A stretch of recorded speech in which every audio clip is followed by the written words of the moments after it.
Hello and welcome back to the Mind Over Mike podcast. Thanks so much for joining me for another fun episode of the show.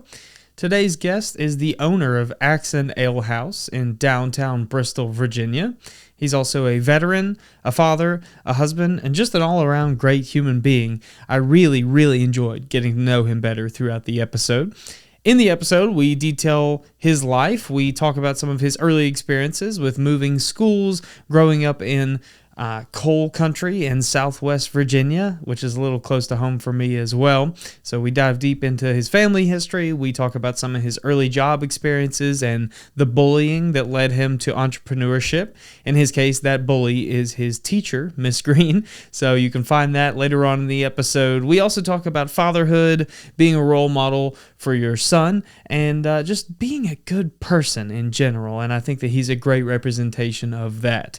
Please enjoy today's episode with my awesome guest, Mr. LJ Boothe.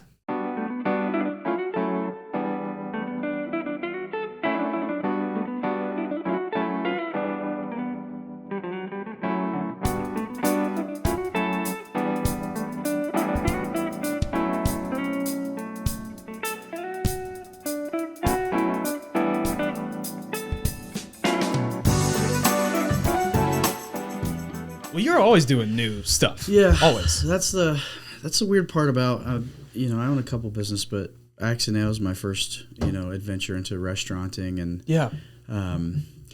when I first started, I was kind of shocked about how it's a copycat league. It's a dog eat dog world. Like I haven't made a whole lot of friends downtown. It's growing, and guys like Spence and some of the other businesses for sure are people that I can truly count on for things. But, but there's also a lot of other people that have felt like they were trying to undercut me and undermine me. And you come up with a good event or a good idea, and it seems like people immediately copy it or try and often do it better, especially where I was just like starting out. I didn't have I really didn't have the means to do things well. And I know that. And I went out of my way to seek feedback on the things we do. But like you kind of mentioned, just doing the same thing everybody's doing, it gets stale. And for you, Bristol, for me personally, 100%. And then Bristol in itself, it's like you're saturating the market, So, and I mean, I know you've seen it happen with comedy, and I've seen it happen with music. If everybody's doing music every night and it's the same genre, especially, it saturates the market, and then 100%. There's no value in coming to my place for music as opposed to anyone else's. So we kind of paused music in general. Like we still do it. We work with other organizations though, and let them come to us. And most of the time, it's almost like just using our space so that they can promote what they're trying to do and help local bands get their word out about what their talents are. And then we just focused on personally as a restaurant doing trivia nights and different. We're doing an adult spelling bee Wednesday. The first one we did was dirty, and it was phenomenal. Like Jared hosted that. Is that right? He did. And he told me about it. He said it was awesome. It was like because I've worked with Jared and Meredith and you guys. You guys are, as comedians, you're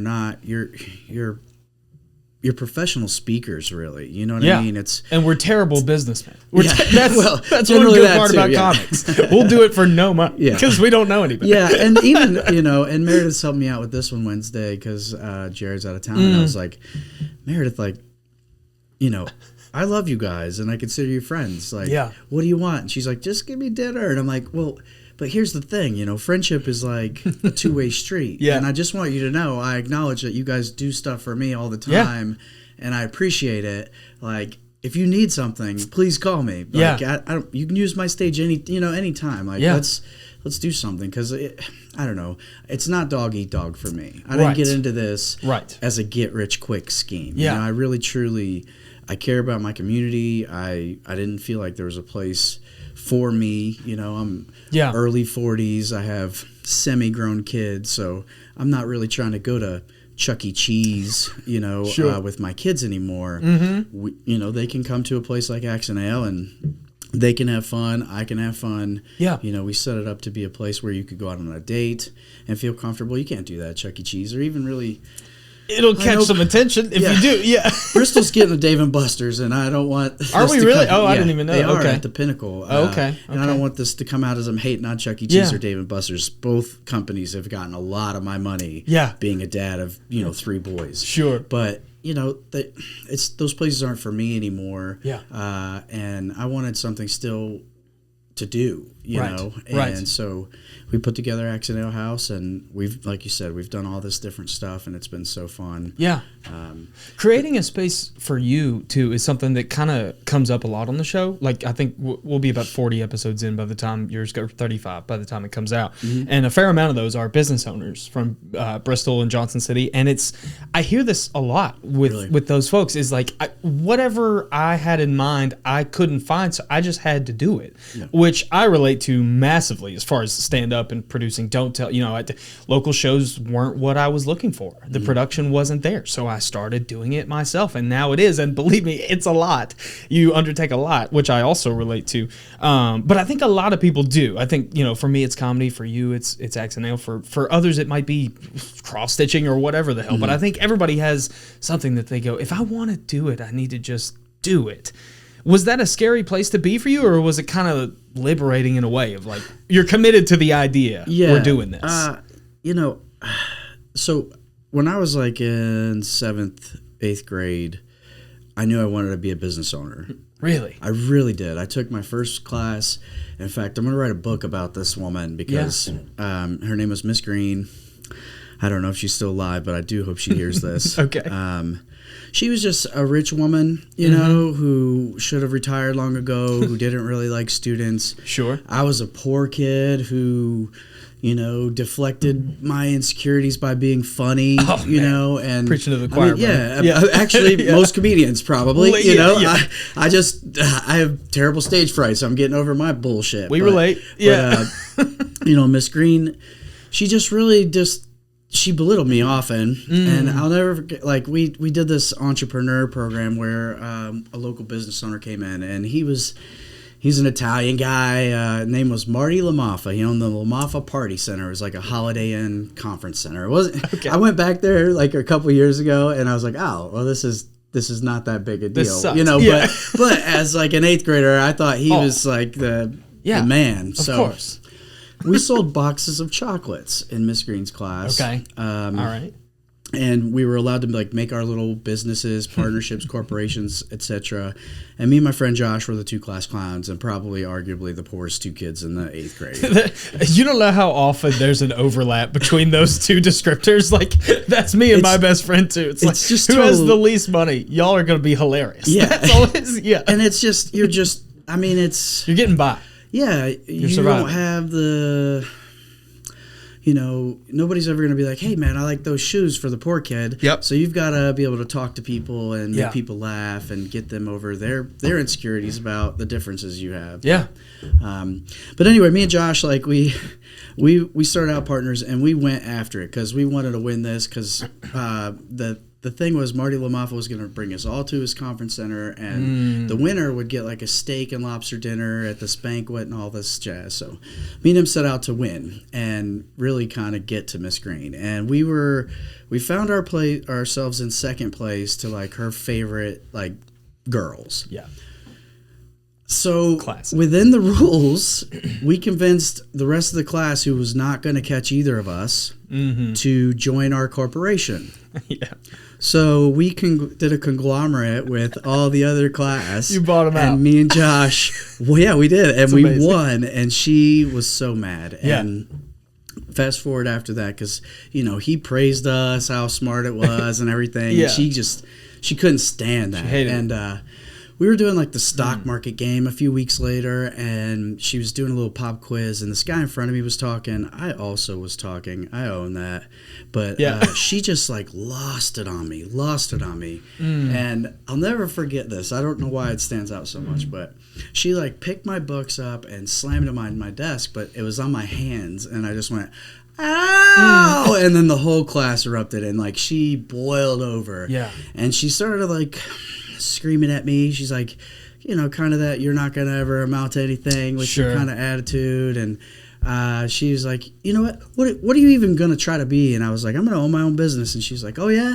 In what? And I mean, like, to me, it's almost taking it too far. I'm in 8th grade. What the hell you want me to say? It's a lot. And what? Yeah. And I kudos to me, honest to God. I said, whatever makes money. And I went out in the hall and I did my in-school suspension. Yeah. But I mean, in the end, like, I'm sure Steve Jobs didn't have any idea that, like, what he was going to evolve into would be what it is, you know? And so, like, how are you going to ask an 8th grader to figure out their life plan in general? Like, but she did, and I own 3 businesses, and none of them make sense. Right. You know, I have a travel agency, I have a sanitation company, and I own a bar, and none of those are related. But it's what you want. Arguably, none of them make money. You know, so maybe she was right. Well, you know, the really, really interesting thing, and I think among all the business conversations I've had, there are certain, like, through lines, like I mentioned, but yours is actually a little unique, I think, in that, like, more often than not with businesses, I think sometimes just as people, we like to really, like, romanticize our story and be like, I did it all for my granddad, or I did it all for that one teacher that believed in me. I think people really underestimate the power of spite, of like, I'm going to fucking show you, Miss Greene. Like, Miss Greene has no idea what I'm about to do. And that's it's just fuel in a different form, right? Like, it's just gasoline for you. 100%. And it worked. It, like, got you to where you're at. So, still, like, whether it makes money or business or whatever sense, it doesn't really matter. It's like, that's the fuel. And it's so funny that you know that exact moment. Oh yeah, too. I mean, that makes total sense to me. Yeah, I was generally a good kid, like I said, a little clowny, but I mean, and the way she just treated me, like I was just, first of all, just don't treat anyone like they're beneath you, especially not if you're a teacher. You're molding young minds, right? And the fact that I felt that way so young and still remember it, you know, it sits with me. I was involved with the Little League and ran it for a while, and I went out of my way to keep, like, league fees low and stuff because it's the poorest kids who need that stuff the most. And I feel like, you know, part of my youth was feeling that people knew I was poor. Yeah. And, you know, so as a coach, as an administrator of a league, or even as a bar owner, you know, I try to show people grace and not really, you know, make them feel lesser than, because there's so much that we can't control. And hell, I mean, I could be bankrupt and broke next week, you know? Yeah. It's all a house of cards in this economy these days anyway, you know? Absolutely. So. Well, that's another factor of it too, of like, that you got to where you're at and then you didn't go, okay, I'm through, shut the gates. Like, that you continue to extend those courtesies behind you, even when maybe they weren't paid to you.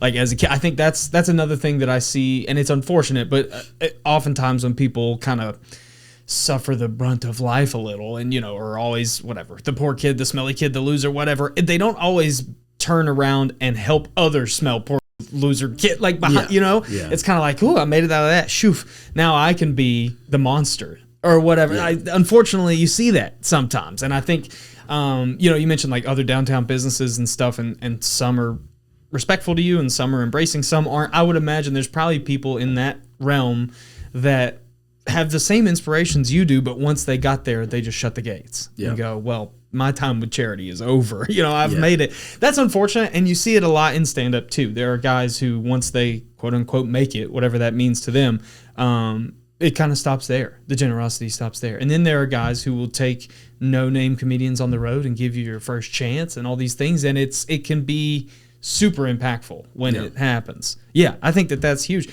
I think, did you have any idea as far as, like, in that moment in 8th grade when you're like, I'm going to open my own business, did you have any idea geographically? Like, was there a big, were you like on the Vegas Strip? Was there ever a crazy dream or anything? Not really. You know, Hey, sorry for the interruption. Just want to tell you about a couple quick stand-up comedy shows I have coming up.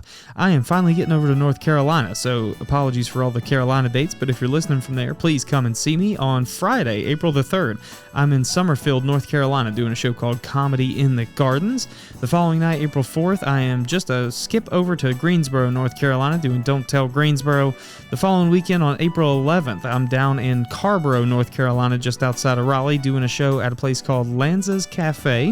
On April 17th, I'm back in Raleigh at the Vault Craft Beer, doing a fun showcase there. And on April the 18th, we've got our next Don't Tell Tri-City show. It's a brand new venue in Kingsport. It's a fucking awesome place. And our headliner is coming all the way from New York. He's a regular feature on Skankfest, The Bonfire, and all kinds of prominent comedy shows. You're going to love him. Come and see him on April the 18th. Then on April the 24th, I'm back down in Raleigh, North Carolina, as a judge on the Triangle Roast Battle. Very excited for that. And on the 28th of Raleigh, I'm doing a showcase for former guests of the show and my good buddy, Mr. Kerry James. That is the Last Laugh Showcase in Raleigh, April 28th, North Carolina. Come and see me. At that time, truly, it was just like, I just felt like I didn't want to work for anyone. Yeah. I got my first job when I was 12. Kudos to my mom. She would get me up on snowy days in Ohio and drive me around doing a paper route. I handled it on my own otherwise. Sundays were tough. Those papers were thick, and I was 12, and I weighed probably like 90 pounds. But heave it out the window. Yeah, exactly.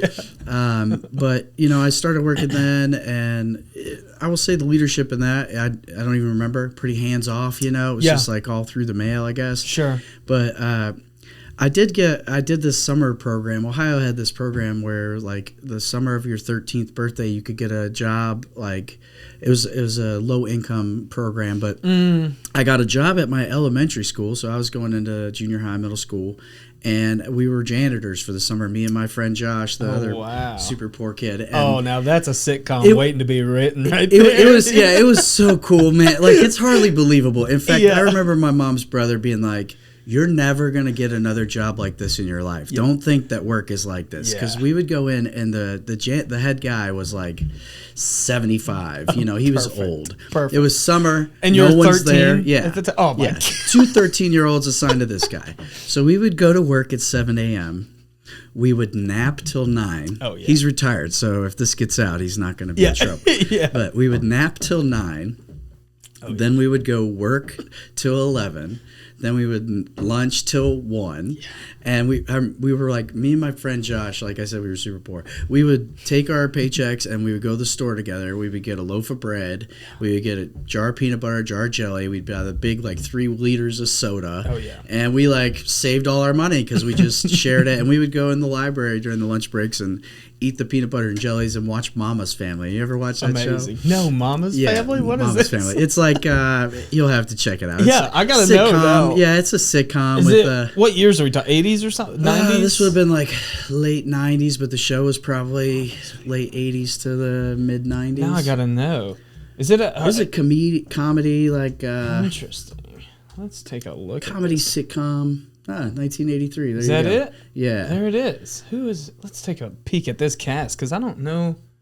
Interesting. Yeah, Kevin Barry is a comedian. I think Vicki Lawrence is a comedian. It was just all funny. 1990 it ended. There you go. Carol Burnett, too, so... Oh, yeah. Legend. Yeah, it was a good show. So you guys are hanging out, watching episodes, watching reruns, getting paid, $5 an hour, having PB&J. Yeah, it was awesome. It was a cool gig. So that's awesome. And that guy was an awesome boss. We learned how to like buff floors, and we truly respected the school equipment because we had to scrape gum off of every desk. Yeah. And we painted a map of the United States on the ground outside for recess and stuff like that. So, it was just general experience, and he was a good boss. But I've had a ton of bad bosses in life, and I knew as early as 8th grade, like, I don't think I was truly cut out to want to work for someone. It's funny now that I've had my own stuff for so long. I think my opinion on that's changing some, I think if I ever were to, like, wrap it all up and sell it and get out of everything I'm doing, that I would probably be the best employee that someone's ever had. Right. Because I'll think of it like an owner. You understand. I think every owner, that's really what they want in an employee is, accountability, leadership, and then just trying to see things from an owner's perspective will help every employee make a better decision. But most, aren't interested in that. And so I think I've never had the employee mindset, but I would... because of my experience, I'd be an incredible employee. Yeah. I almost wonder, so like one thing that comes up between my girlfriend and I a lot is she never worked like retail or food service or anything. Like I was a barista in college and I worked at the movie theater in high school and stuff. So pretty often with, wait staff or baristas or something, I will be like exceedingly nice, either just verbally or with tips or whatever. And she just can't, there's a disconnect there. And I'm like, had you been a barista at Starbucks, you would never yell at one again because you understand what a dickhead that takes to yell at a barista. Like that's a similar thing, I think, where it's like once you've been in that role, you have this, I guess, respect or like appreciation for what goes into it. Yeah, that's hard to achieve for sure. You would almost need like all of your employees to own a business before. Right. Yeah. And I mean, I know just from experience, like the average person, what they see of the business is just so much, it's like a glacier. They just see the little bit that's sticking out of the top, but it's so much more. And most people, are really naive to the fact of what it takes. And that's why so many businesses fail. I mean, and that's not to say mine couldn't fail, at some point, given the economic swings that are constantly fluctuating these days. But it just, it takes a lot. And, most people will be like, have you ever thought about, that's one of my favorite things that have said to me at the bar. Dude, you should try comedy. It's every time you come off stage. Next time you ought to say. I'm guilty of that too, actually. Even as somebody at an open mic. Because it's like, you hear the joke and even open mics especially, I feel like you're working it out, right? So you might want that extra perspective, but putting myself in those shoes, I wouldn't mind it if it came from you, to be honest. There's a difference. I usually, for whatever, I think just because of my material, I get the 70-year-old man who goes, you know what you ought to say. And then it's something I should not say. Super creepy. Something I should never say. With you, I wouldn't mind. No, I think, and also you've been around comedy and stuff, but I do think that outside perspective in comedy in that way can be super valuable. It can also be easily dismissed a lot of times. In your case with the actual business itself, is that something that's kind of evolved over time? Or like I know Spence talked about a lot when he was on, when he was opening Cascade Draft House, that a lot of people were very forthcoming with advice and information. And he was like, I just had to learn how to filter that. So he's like, a lot of it was really good and I use it still. Some of it though, I just had to go, great, thanks, and then move on. It's like it's a really difficult balance because if you're trying to get better, which you have to be in every business, either you're getting better or you're dying. Like it's true. And it's the difficult part because you can never just be satisfied. You've got to constantly be trying to get better. But so you have to solicit feedback. And you've got to, if you're going to succeed, you better want to get the negative stuff more than the positive stuff, right? The pats on the back mean nothing to me. Like I need to know where we screwed up so I can improve. I'm right there with you. But I mean, because here's the thing, like that 70-year-old guy may actually have the best punchline you've ever heard of that 100%. Joke. And so if you just blatantly don't give him any mind, you might have missed something. And so, like Spence said, you've just got to learn to be like, yes, I have actually thought of how dark it is in here, but the ceilings are 14 foot and electricians are $100 an hour. So it's like, we're getting to that. So if you want to do it, But, I mean, I also like, I'm just thankful I was able to get open. I was able to get the funding for the building. I was able to pass the inspections. So to me, for my ego and all this, that's where it was really checked. I didn't think I was going to be able to do it. Because, I mean, even some of the other restaurants in the area that have opened, there's one nearby that they bought the building right at the time I was opening, and it took them almost 2 years to get open. And they already had a restaurant in there. Mine was nothing, and we were open in a year. It was incredible. And so that is fast. For me personally, my ego was kind of checked there. Like I was proud of it, and that's where my pride ended. The rest is now time to go to work. So I really do solicit the feedback, and I go out of my way to listen to people, even if it is something silly. Of course, I've thought about like adding a bathroom. Of course, I would love to have 3 bathrooms, but they're like $10,000 a bathroom. So it's like in due time, because this all for me was a mom and pop shop. It's just my wife and I really at the ownership group, and my friends and I did all the work, and there's a couple local contractors that helped a bit too. So, I'm proud of what we've done. I am committed to relentlessly being better. Yeah. And so I've kind of humbled myself and learned to listen to more of that every day, really. Because, I mean, without it, what do you got? You know, you got to have feedback. And if people care enough to give you feedback, that means they care. Yeah. You know? Yeah. Some people, I mean, will just leave the 1-star review and not even tell you what you did wrong. Yeah, just and you one can't star. fix that. Right. You know, I would rather you go on an angry rant so I could at least acknowledge what we did wrong and right, and learn from talk something, to the team maybe, and improve something from it. Yeah. But yeah. You know, that's another thing that came up many times on this show is when the business does reach that point of like, oh my God, we passed the inspections, we're open, we did it. There's people sitting at the bar. This is real now.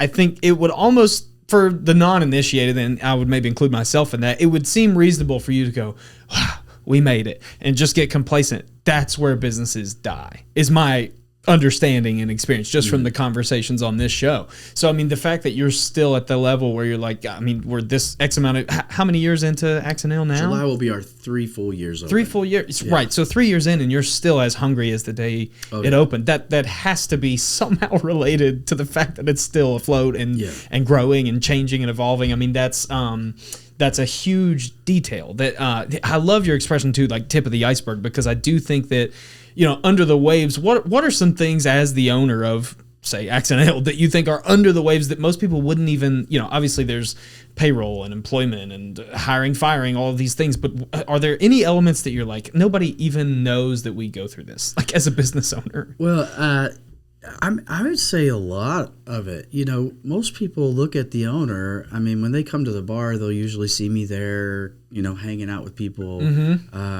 And I've kind of even had to talk to the team about this. Like, guys, people do come there to see me, you know, and they enjoy being acknowledged by me and visited by me. And I've got friends that come in. And so part of it is being social with my guests. I mean, you know, they are my guests. But they don't, you know, if you drive by my place almost every day, I'm there between 6 and 9 a.m. almost every day.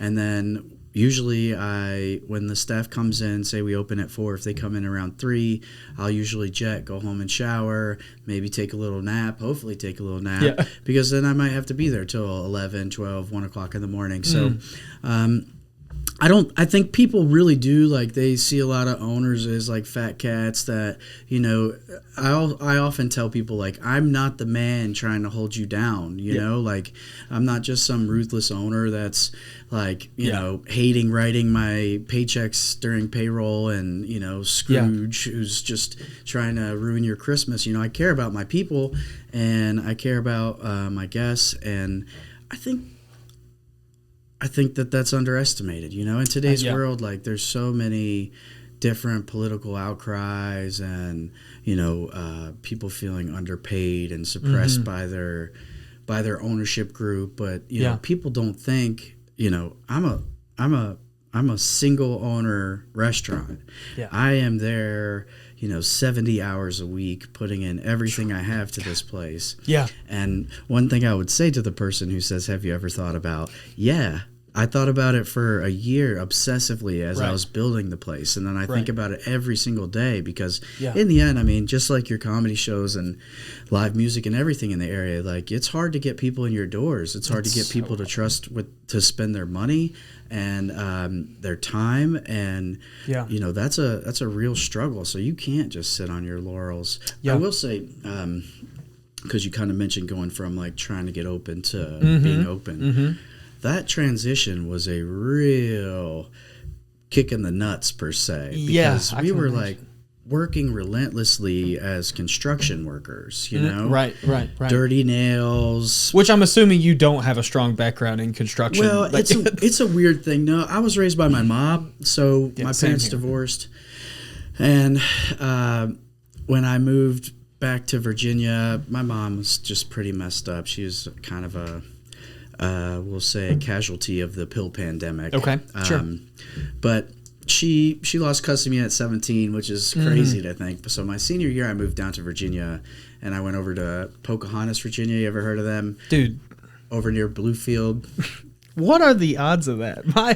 Anyone who's a fan of the show understands. My grandfather who raised me was born and raised in Pocahontas. Really? And every time I bring it up, everybody's like, "Where the fuck is Pocahontas?" Really? You're the first person I've ever met. So you've been to Pokey? Oh, I do sort of a pilgrimage about once a year. Yeah, that's awesome. Yeah. I've been a bunch. I go to family reunions. So you got family over there? Yeah, a bunch of them are still there. Are you related to the Asburys or the Thompsons or McCroskey? Don't know either of those. Most of that family is they're mostly Hutchins and Ray. R-A-Y. Yeah. A lot of Rays. There's a lot of Rays over there. Mm-hmm. I was just down there for my senior year. Were you? And then went to UVA-Wise after that. I love it, dude. I mean, it's as small town gets, but I love that part of the world. I really do. My school in Ohio had 1,000 in each class. It was 10th, 11th, and 12th grade.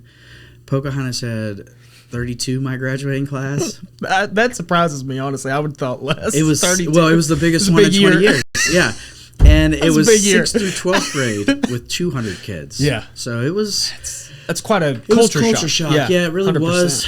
But they were good to me. I mean, we did our little senior writing project, and I wrote about being the new kid and being accepted by, because even I played sports, and that was hard, you know, because here's this city kid walking on the team, and these guys have been playing since they were 6 together. Right. You know? Yeah. And now you're just here.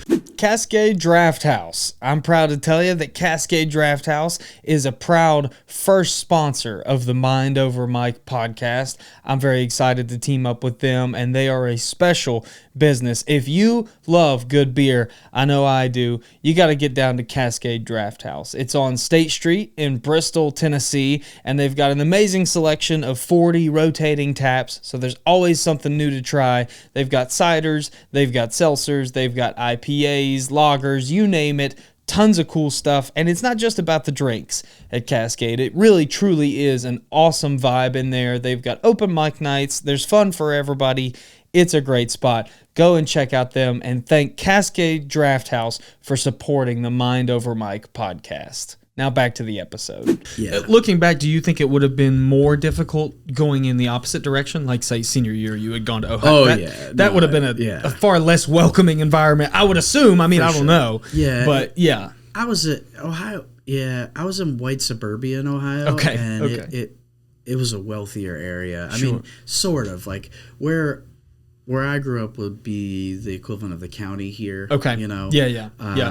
But I went to like a city school, so it was like, I didn't have money for AAU. My mom could afford to put me in one sport a year, and I was a little undersized too, so there was really just not a lot of opportunity for sports and stuff like that. And so like coming here, I didn't play football in Ohio from I think 8th grade to my senior year, but I came down here and walked on the team my senior year. So that opportunity for sure was there. Like, we need them. Yeah. And, we need them. I mean, the girls liked me too back then. I was wearing like seashell necklaces and had fake dyed hair. I was I was the man seashell for a little necklaces. bit, I guess. Absolutely. If there is such a thing, But a seashell necklace in Pocahontas too is my favorite. Stood out like a sore thumb, dude. And I never even Who's the surfer boy? Exactly. And I'm pretty sure someone called me that. Almost exactly like that. I think you did a lot of surfing in Ohio. Yeah, 100%. 100%. But that's incredible. I can't believe that, man. Pocahontas. True story. Yeah. Have you been back in recent years at all? No. So my dad, what actually happens when I moved down here, my dad was married to a woman, and they grew up over in the Abbs Valley. And her son is my age, my stepbrother. He's still one of my best friends. Yeah. So they were going to Pocahontas still to finish up, and I was like, well, I'm going to go there instead of Graham. Sure. But we lived in Bluefield. Okay. So we drove to school every day. Yeah. And I really just have no reason to go back. My dad passed, so I don't even really go to Bluefield very often. Yeah. But every now and then something will get me over there. There was my stepbrother's father passed away, and I went over that way to the funeral and stuff like that. It's been a couple of years since I've been over there, but I know a lot of those towns are going for anyone who may be listening, across the country, different parts. There's a really niche thing happening in the really impoverished areas of Appalachia, which I would definitely include that little strip in, where a lot of these coal towns, now that the coal has dried up, for decades it was just amphetamines that just destroyed the area. And now, in sort of a way to reverse the culture and the economy, they've made like side-by-sides and forerunners and things street legal, and they've added all these trails around the town. So last time I was there, they were just ripping up and down the main street and stuff, and it was different, but it's cool to see them trying. Like, there's still a little bit of a heartbeat in that region, and they're trying to like bring people there, and there's a new diner in town, things like that, where it's like it's good to see them trying. But at the end of the day, it's an area that's been neglected since the dawn of time, pretty much, it's an unfortunate thing to see the state of the coal towns now. Just near Pocahontas, which was, I believe, the first coal mine in Virginia over there, they've got that little museum. They do. The city across the state line in West Virginia is called Bramwell. Their school used to be called the Millionaires, because the stories I heard were that coal barons would wheel their wheelbarrows full of cash to the bank and stuff like that. And sadly, I'm an outsider when it comes to looking at this. Sure. But in a lot of ways, I feel like these Appalachian communities, they made the coal issue political. And absolutely. Really, the coal companies leave when it dries up. It's not, it's a natural resources that's limited supply, and, it's kind of short-sighted vision by their leadership, if you ask me. Absolutely. To put all your eggs in that basket, knowing that it's a natural resource that's limited. And, Pocahontas is, like, to me, the number one example that I've had, because, there's some old houses there that are beautiful, but they're in ruins, and actually, one of the kids in my graduating class, he's the mayor and been there for a while. Really? So I know he's a good human and he's doing everything he can. But like, when all the money and all the economy leaves, what can you do? What can you do? That's a really hard conversation. In fact, that's one that really excites me, like the talk about that area. And I think because you have that experience there, it's such a nuanced perspective too, because like you mentioned, it's both you have an outsider and an insider perspective in a way, which I think a lot of times is better than just the insider, because you get to see it a little more objectively. Bramwell is another one too. I'm gonna talk while I show you this, because Bramwell was another huge part of my granddad's upbringing, that whole area. So what I did is, after he passed away, I went on sort of a little, I don't know what you want to call it, psychological, spiritual journey thing, and kind of like retraced his life. And one of the things that I did is went and recreated an old photo of a coal bridge, an old train bridge there in Bramwell that he took, and that's the original there that I've superimposed onto my photo. That's super cool. In the back. So that's him and his brother in 1972, really cool. And then that's me there now. That's super cool. Yeah, really cool. So that region like holds a special place for me. That's crazy that you bring that up. And I'll link that video in post too, so other folks can see it. But I do think I guess you could say the plight of that region, the plight of coal town, Appalachian America, is something that it's so interesting to me that it comes up with you, because it doesn't come up. Like that's, of all the conversations you and I could have about business and all these things, that may be the one singular thing that, like, thus far, at least on the show, no one would have any idea what I'm talking about. Whereas you understand, you've seen it with your eyes. At the time when you're there, the coal's already gone, right? And it's in just shambles. And it was, the high school was only open 2 or 3 years after that. I graduated about 01. Wow. So I think 04. Oh yeah, so that's far maybe. Past. Yeah. So he was there. My grandfather was born in 57, I believe. So he grew up in a pile, honestly, not a house, a pile of scrap metal and wooden pillars along the train tracks there. His dad was a miner. And so the story goes that he and all his other poor siblings would stand by the tracks and hold their hands out, and from the dining car they would toss biscuits out to the poor kids in town, and it rattled, the house would fall down or whatever when the train went by. His dad went to Korea, came back, pretty psychologically a lot of issues there, became sort of an alcoholic, became, I guess you'd almost say, like the town drunk at one point. And then they moved away to kind of escape that culture, but for most of his childhood he was right there in that region. So that's hilarious that you bring that up. How do you think, as a business owner, and some of those qualities you were mentioning about like turning around, extending a hand to the less fortunate, surely the experience of living in a place like that informs that in you too, where it's like you've seen real poverty. Oh yeah. Yeah. I mean, well, yeah. And then I was in the military too, and that's actually where I saw real poverty. Sure. Sure.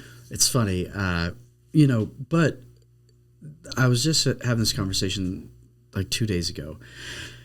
Our grandparents experienced real poverty. Poverty. Like they didn't have running water, they didn't have electricity, they didn't have, they were sustenance farming. They were just able to grow enough to feed their families. And we really, in America now, outside of those extreme rural areas, like still over there in like War and Anawalt, West Virginia, and back in there, you still see some of that. Actually, I think in America we're in denial that those places exist, but they do still. Absolutely. But generally, even like, for instance, the homeless in Bristol or the unhoused or whatever we're calling them now. Sure, I'm not trying to offend anyone. I think, but I'll be honest, this show's not very PC sometimes. Well, so I think you're in good company. Also, they changed the narrative. I'm calling them what I thought they were called. It's just a good example. My mom, political. When she was healthy and working, she worked with special needs folks in like a home for adults, and the way we called them mentally retarded. That was the proper term. That was the term. And then it became mentally challenged, and now it's like special needs or it's gifted or it's just hard. So I'm not trying to if I do slip up. No, I think it's an important conversation, because I think especially in the comedy world, there is a sense of tension and fear around words, and I'm usually the first one to go like, these are noises we make with our face. Like, can we lighten the hell up a little bit? And also you keep moving the goalposts. So how am I supposed to? You're right. And maybe part of that's getting a little older too. I think I have younger friends and younger cousins and stuff that are all a little more on par with what's trendy or whatever. But I'm like, I don't know, man. I just, like you said, that's what we called it. It's just what it was called. And I mean, just let's get back to where like we make fun of everybody and everything. I would love that. I'm trying one show at a time. Well, that's fine as long as it's not a cis white male. And I'm like, no, let's make fun of them too. Yeah, they need it too. Everybody needs to be made fun of, and I don't care who's doing the making fun of. Yeah. Actually, my favorite people to make fun of is a cis white male. They get the least upset with me. Typically, they tend to get the least upset. As long as they weren't the one making fun of people, and I'm like, no, man, everybody, let's just all lighten the hell up.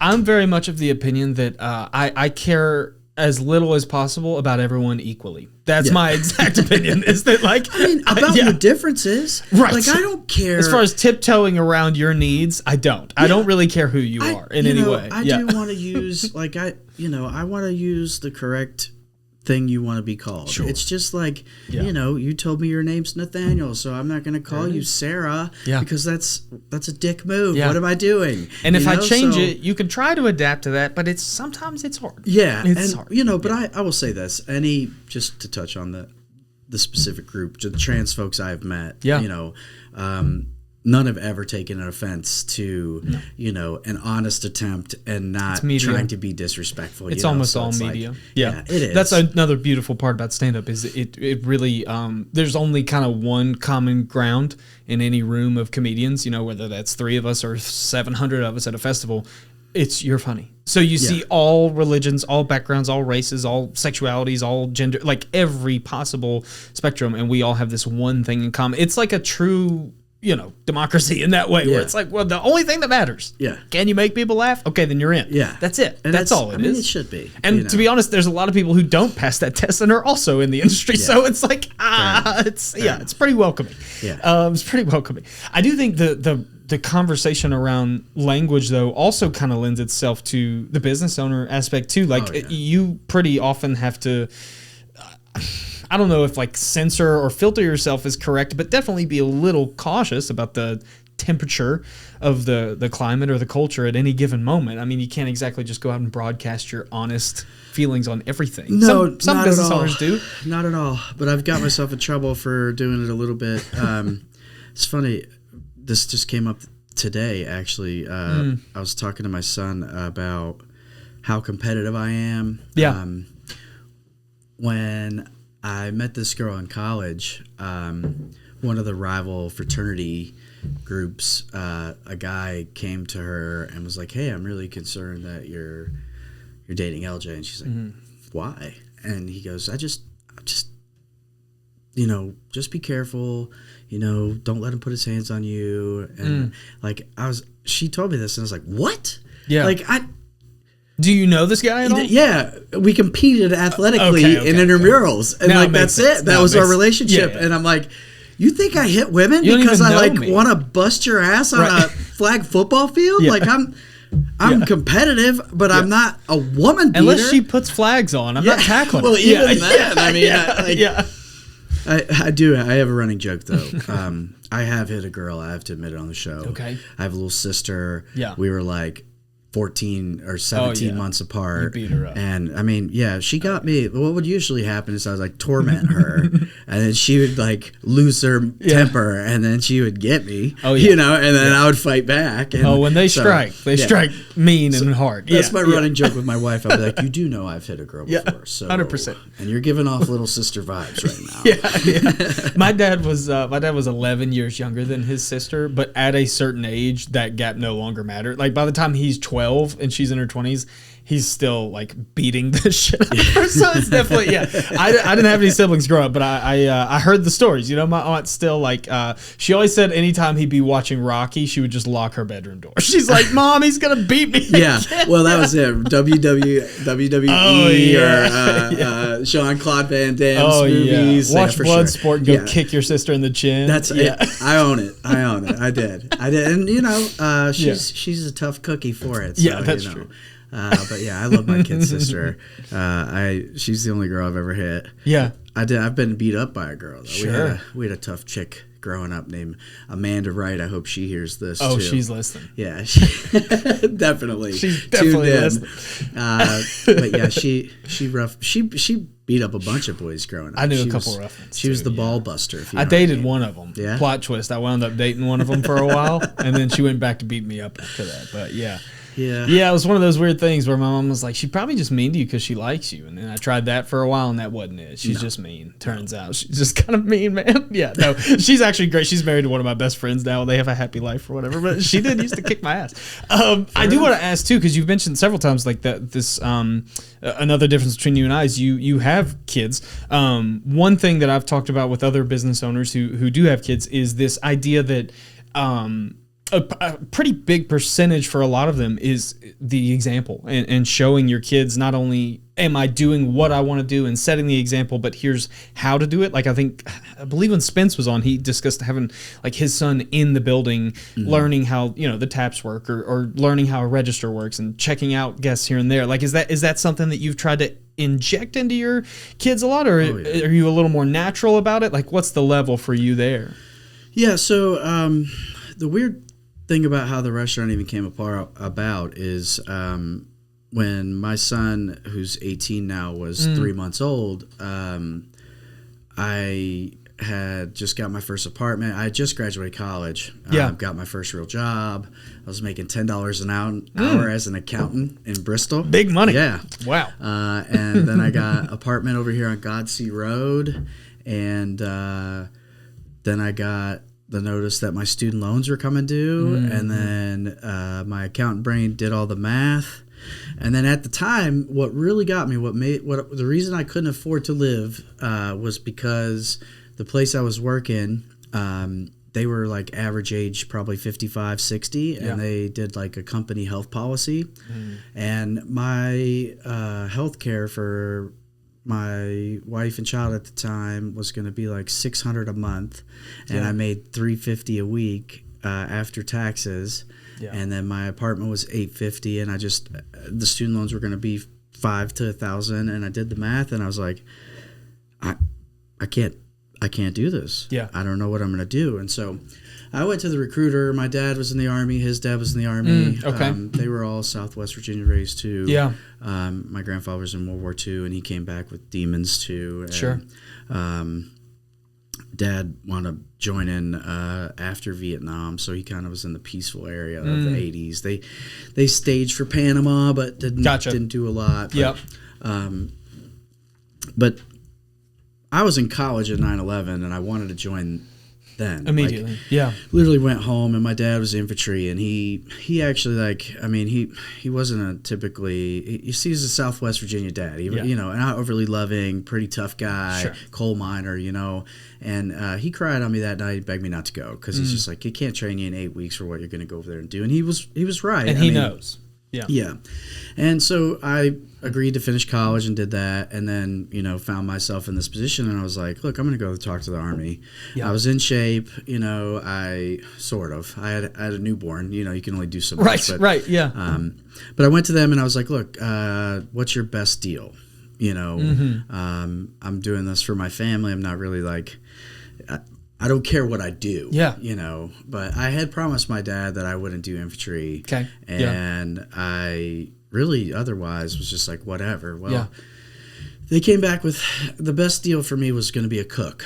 And it was like, I mean, it was incredible. I don't care to tell the details. They were going to give me a $25,000 bonus. They pay back my $43,000 in student loans. And it was a 3-year contract. I was going to go in as an E4, which was 1 rank below sergeant, and they had tuition assistance, so I could then go to school while I was there. And while I was there, they also came out with another thing called the post 9/11 GI Bill. Oh yeah, and it wound up being like a new GI Bill that I could access. So I looked at my wife at the time, and I was like, "Look, this is tough, but." If we could do this in 3.5 years, you know, I'll have my student loans paid off. I'll have a master's degree.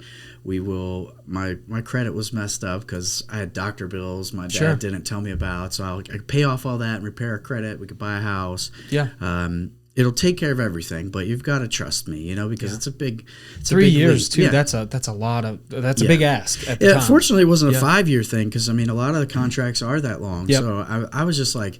You know, there's not a job in America that I could pay off $43,000 in student loan debt in 3 years. Not even close. Especially not in Southwest Virginia. I mean, you know, minimum wage is $12 an hour now. I was making $10 with a professional degree as an accountant. You know, not unless you become a senator and trade stock. That's about the only way. Insider trade. It's about the only 100%. Way to rack it up. But you know, we agreed to do it. I'm glad I did it, but.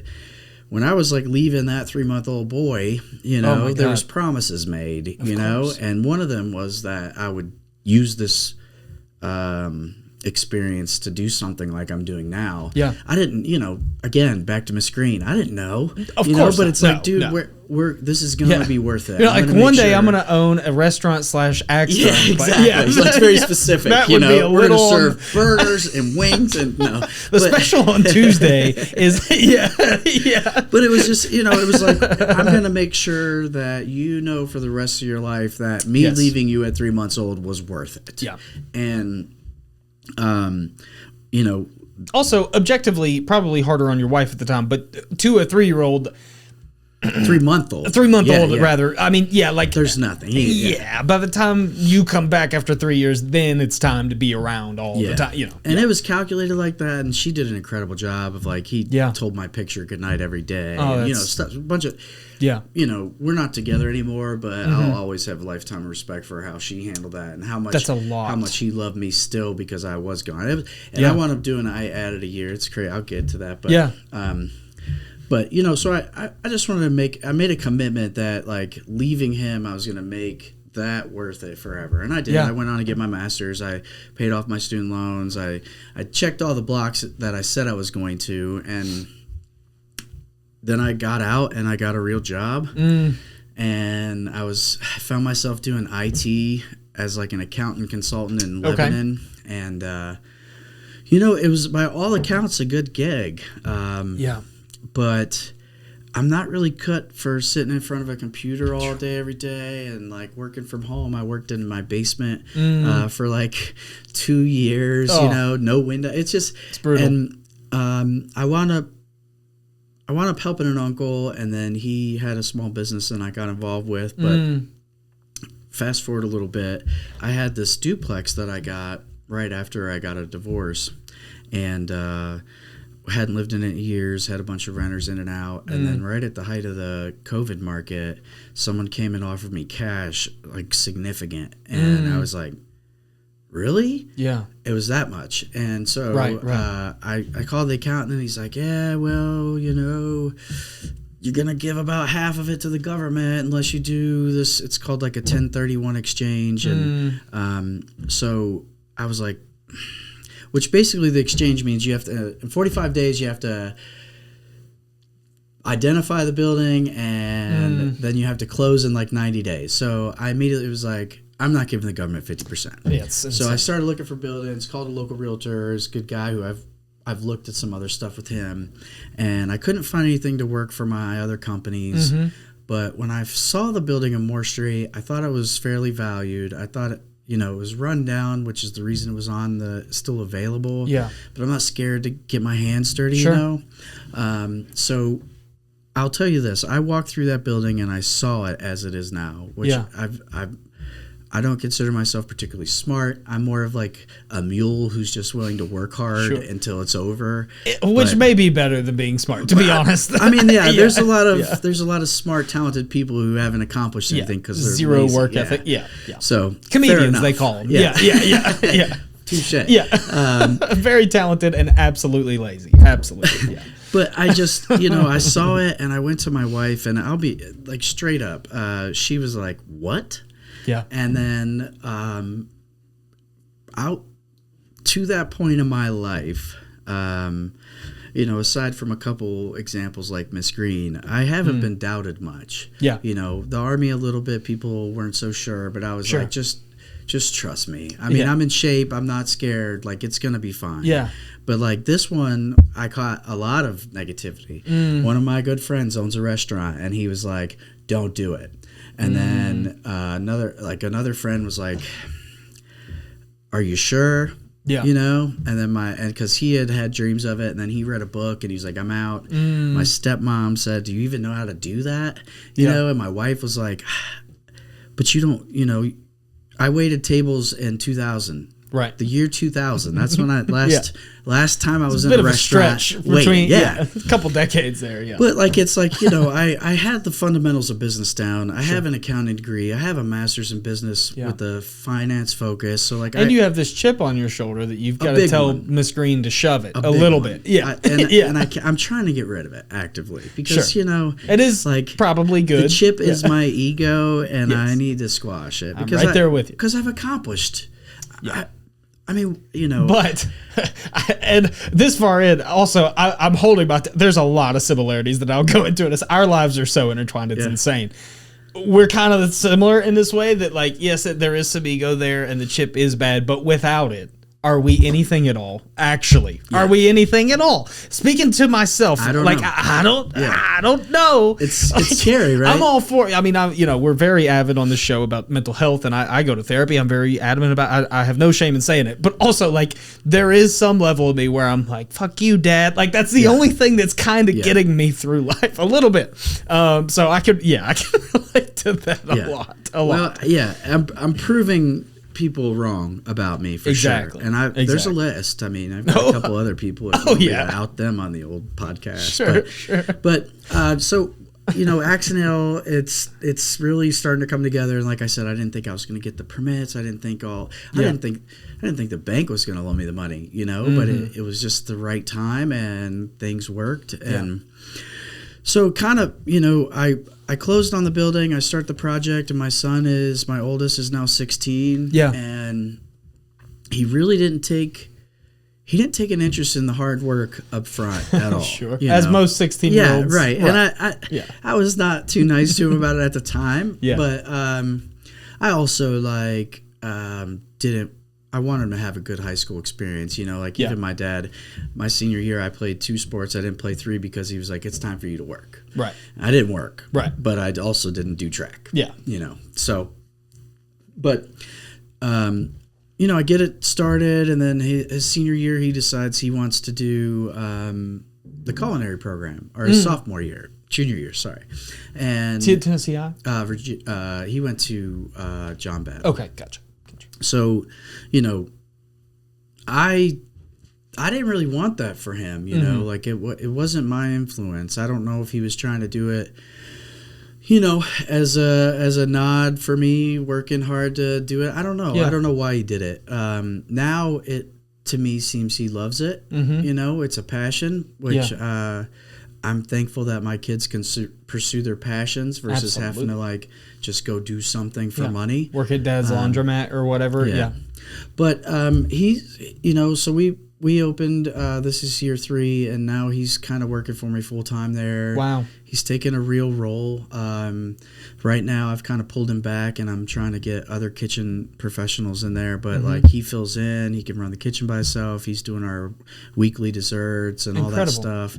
My other kids have washed dishes. My middle son, Trey, he's doing AAU basketball right now. Okay. We've never done travel ball, and to this point in life, we've been completely against it. Yeah. But he begged, and he made JV and 8th grade basketball this year, and he's super hardworking and committed.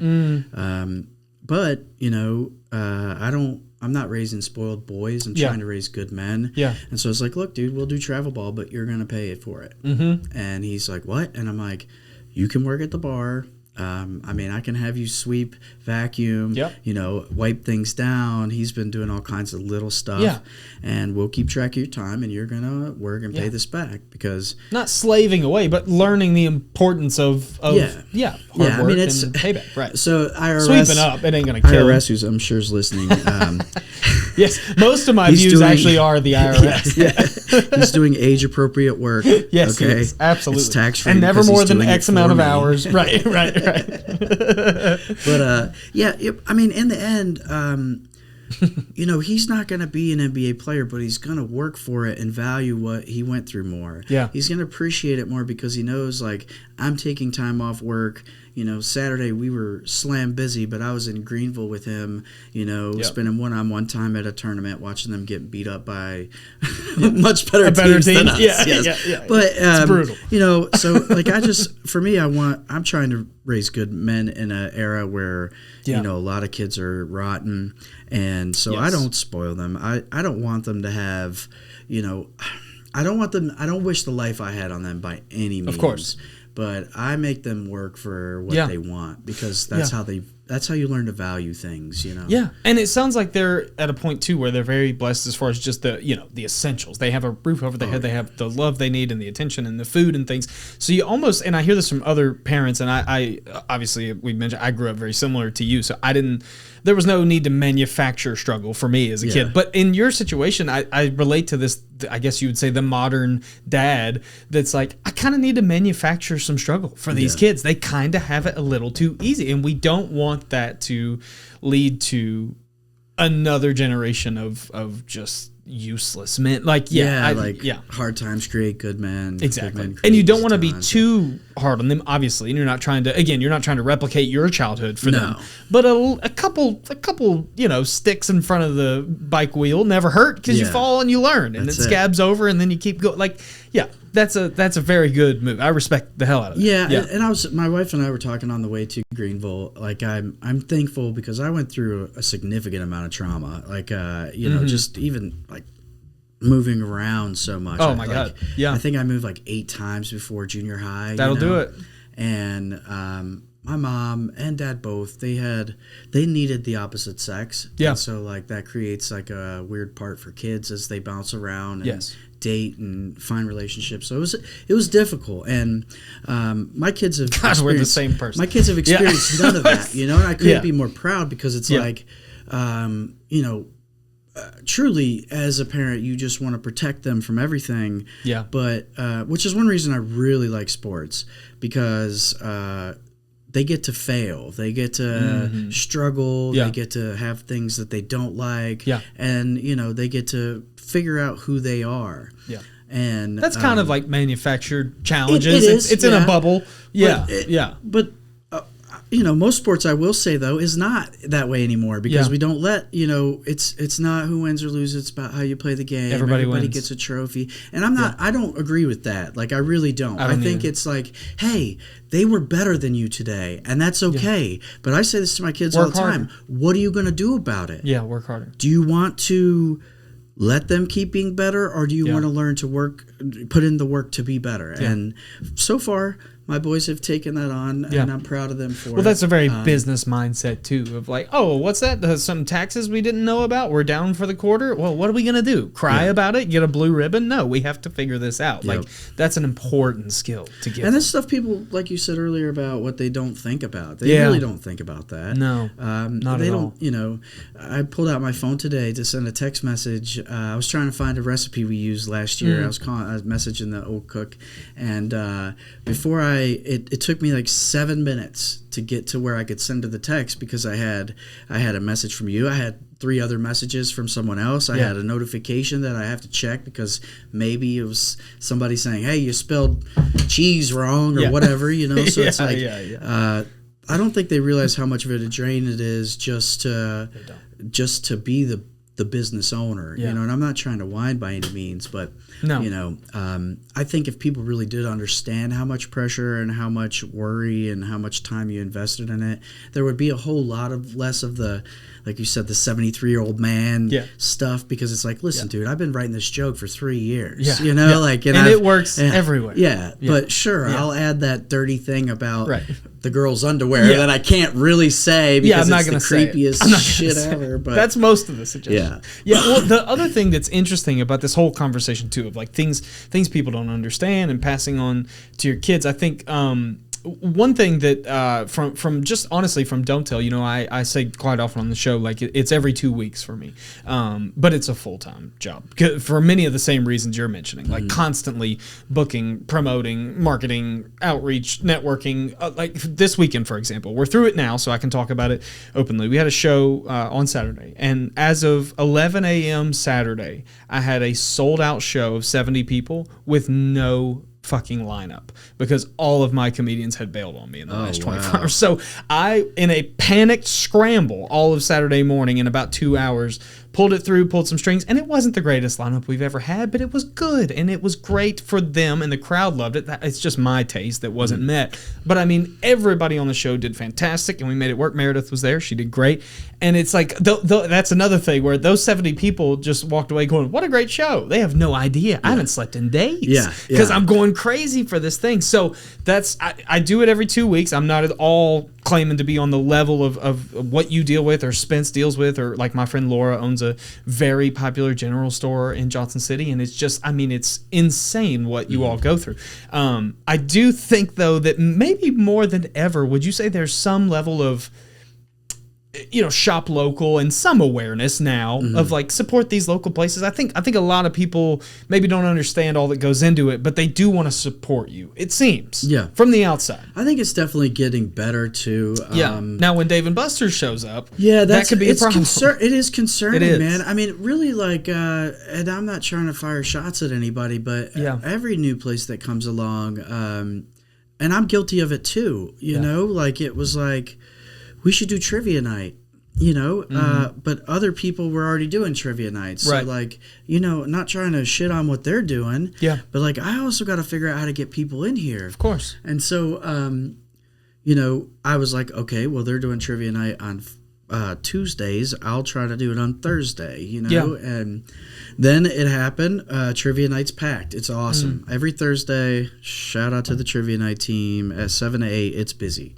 Beautiful. We had 15 teams last week. It was like 50 That's people. Awesome. I saw your picture. It was almost overwhelming. That's on a Thursday too? Thursday which nights. I would imagine is not generally a super poppin' night. It wasn't, for so to have that then is huge, incredible for you. Yeah. And then it got so big that we started doing karaoke after. Now, here's the thing. People are already doing karaoke on Thursday. Yeah.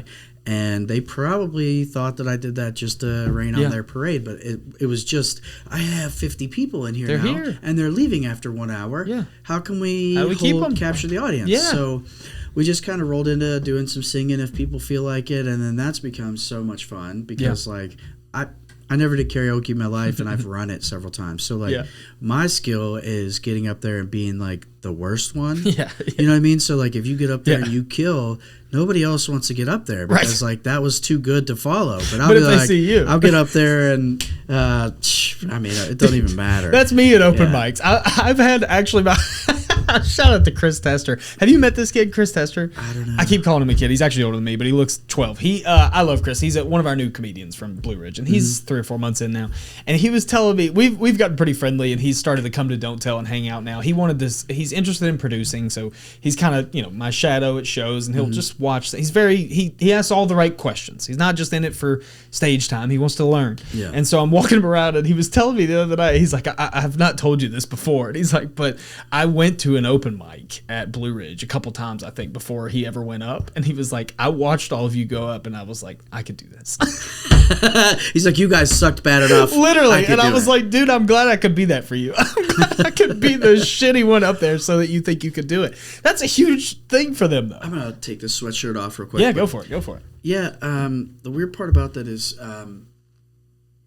it was kind of the same feeling with the restaurant scene for me. Yeah. Like, my buddy who owns the bar in Abingdon, we, during COVID, I was fortunate enough that my business slowed down enough that I could, I didn't have a whole lot to do day to day. I didn't have the restaurant at the time, and that was like my full-time focus. And it's a sanitation company, so we're very involved in like portable toilets and special events and stuff like that. So all of those slowed down. Right. We were fortunate because like we still were able to stay profitable because like factories and stuff needed more sanitation stuff available. So we did okay during COVID. Not like amazing, but we didn't like lay off anybody or anything like that. Sure.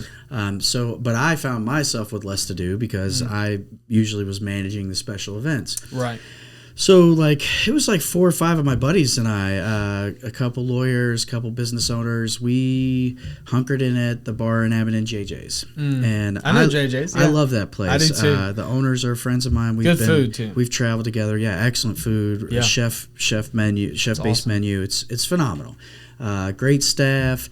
Yep. All of COVID, we basically were like, all right, we're going to keep this place alive. Like, we're not eating anywhere else. We're not going anywhere else. Awesome. We're keeping this place alive. And I loved it. And I love JJ's now. I'm off on Tuesdays. I'll usually try to go down there because there's like the ownership group's great people. That's awesome. So, well, he's the one who told me not to do it. Okay. And basically it was because he was like, look at yourself, man. You're here. Yeah. You're enjoying your life. The restaurant's going to take your soul. Why would you bring this on yourself? He really, and he was honest. That's a fair question. But also, when I said, yeah, thanks for the advice, but I'm going to do it. And he's like, why don't you come work in the kitchen with me for a couple days? And I've told him this, but I was like, I thought he was belittling me. I thought he was going to take me in there and break me off, bend me over his knee, give me the full chef experience. Sure. But he didn't. He brought me back there, and I'm thankful for it because, I'm an accounting mind, so I understand like managerial accounting and breaking items down to like the actual cost and all that stuff. I get food that. Food cost and all that. Right. But I didn't really get it, and I mean, for free, I guess I volunteered my labor, but I spent a couple days in the kitchen with extremely talented chef, getting one-on-one mentorship that's invaluable. That's insane. And yeah. So, but when it came to my bar, I loved so much about JJ's, but my friends that were sitting on those bar stools with me for that whole year, on and off, not every day. I don't have a problem. The ones that were sleeping there with me. Yeah. But, they were a little bit older. Yeah. And, I was like, guys, we need to find something to do. Yeah. Like, I'm okay with drinking. I don't, drink or not, whatever. Right. But like, I want to do something where I'm competitive. Let's play ping pong or something. Yeah. But they didn't have that. And so, in putting together our place, I wanted something to do, and we actually, me and a couple of those guys got like a hall pass. Our wives got like this, one of them won a overnight at the Martha. Oh, okay. And so they gave us, the green light to hang out. So we were like, what can we do? And so we decided to go throw axes in Kingsport. This was 5 years ago. And we went down there and we had a great time. Have you been there? Kingsport Axe House? I've not been to that one. No, it's not right that beside, I don't know. They've sold both of them now, but it's another little dance club place they have. Downtown Kingsport? Yeah. Okay, gotcha. Yeah. But it was fun. We had a blast. I mean, we barely got in. I called at like 3 when they opened. They had one slot at 6:30, so we drove the hour to Kingsport. And the problem was, as soon as we were done, they were like, bye. See. And they didn't have anything really. They had a couple beers on tap. Yeah. They didn't have food at all. Yeah. They didn't have really any merch. Yeah. You know, I said that night, if they had a Viking hat, whoever lost would have had to wear it the rest of that night. You know? And so we were done in an hour, and we just had to leave. It's a tough business model. It is. Yeah. I mean, but they're killing it. They were killing it. It was packed. I could barely get in. So, well, also 4 years ago, axe throwing is like was taken off. Brand new. Yeah, right. And so, you know, I enjoyed it. Yeah. But like we spent the night complaining about all the things that could have made it better. Yeah. And I am just not built to bitch. Yeah. I'm solving problems. That's what business ownership is, folks. It's leadership, accountability, and solving problems. Yeah. That's it. If you're not scared of that, take the leap. Yeah. If you are, and crying in the shower. Yeah. Because in the end, like that includes the hard decisions. That includes, you know, I told my friend, and he was like, he literally came back to me later and said, that stuck with me. But I said, I am 100% accountable all the time. Yep. There is no excuses I get to make. Never. It's either, you know, it's that old try or try not, or whatever, do or do not. You know, there is no try. There is no try. Yeah, because in the end, it really, it is. It's our event was successful or it failed, and it starts with me. Yep. You know, even if you are the reason it got mucked up, I didn't give you what you needed to succeed. Yep. So it's 100% accountability, and I think that's something people underestimate as well. It's very hard. It's a lot of weight to carry around. Yeah. I don't know where I was going on the last point. I do want to ask too about the Kingsport experience, because one thing that Spence had mentioned on his episode, and again several other friends of mine, a friend of mine, Cam McAllister, owns Sentimental Journey. It's an antique store in downtown Johnson City, and it's a 3-level massive place, and he's just wonderful. Him and his husband own it, and he's been on the show. I'm an absolute whore for those places. Oh, man. Dude, this one you got to check it out. This one is. I even told him when he's on the show. He's a friend of ours. We've done Don't Tell there, and he's good friends with my girlfriend now and stuff too. And it is the least antique store I've ever been. It is bright. It's clean. There's no dust. Yeah. Someone's always vacuuming. It's beautiful, but it's packed to the rafters, 3 floors, and it's popping off. He's got an incredible social media presence. I mean, he's doing everything right. One thing that I learned about him though in the episode is that he spent a lot of time with his grandparents growing up, and they owned an antique store named Sentimental Journey. So it's like that's another thing on that iceberg that like I think, as much as all these underlying like motivations or chip on your shoulder in there, inspiration and the roots are in there too. And it's something else that maybe people totally ignore. With the axe throwing thing, was that experience in Kingsport what pushed you to do the axe thing at Axe and Ale? Yeah, 100%. I mean, so before I had went there, some buddies of mine started post-college after I got back from Iraq, actually. What years were you there too? I went to Iraq 08, 09. Okay. And then Afghanistan was 10, 11. Gotcha. So I was like home for a year and then back. Yeah. My stepdad also joined right after 9/11 as well. I think he's going to listen to this and he's going to crucify me because I'm going to get it wrong. Yeah. But I think I believe around a similar time range there, except maybe a little earlier. Well, I wound up going in 07. Okay. But gotcha. I tried in 01. Yeah. And then I took a year off college and was on a 5-year plan. So that math adds up if you look into it. But it does add up. That's roughly correct. Yeah. But I mean, weird coincidence. So I signed on 9/11 when I wound up joining again. I left on like the 17th of September. Yeah. And it was so traumatic. I remember the dates because I can't remember any other date ever. Well, that post-GI, I also worked for the Office of Veteran Affairs through college, at the ETSU Office of Veteran Affairs. So I got to interact daily with a lot of those dudes. Some of them were still active. A lot of them were veteran students.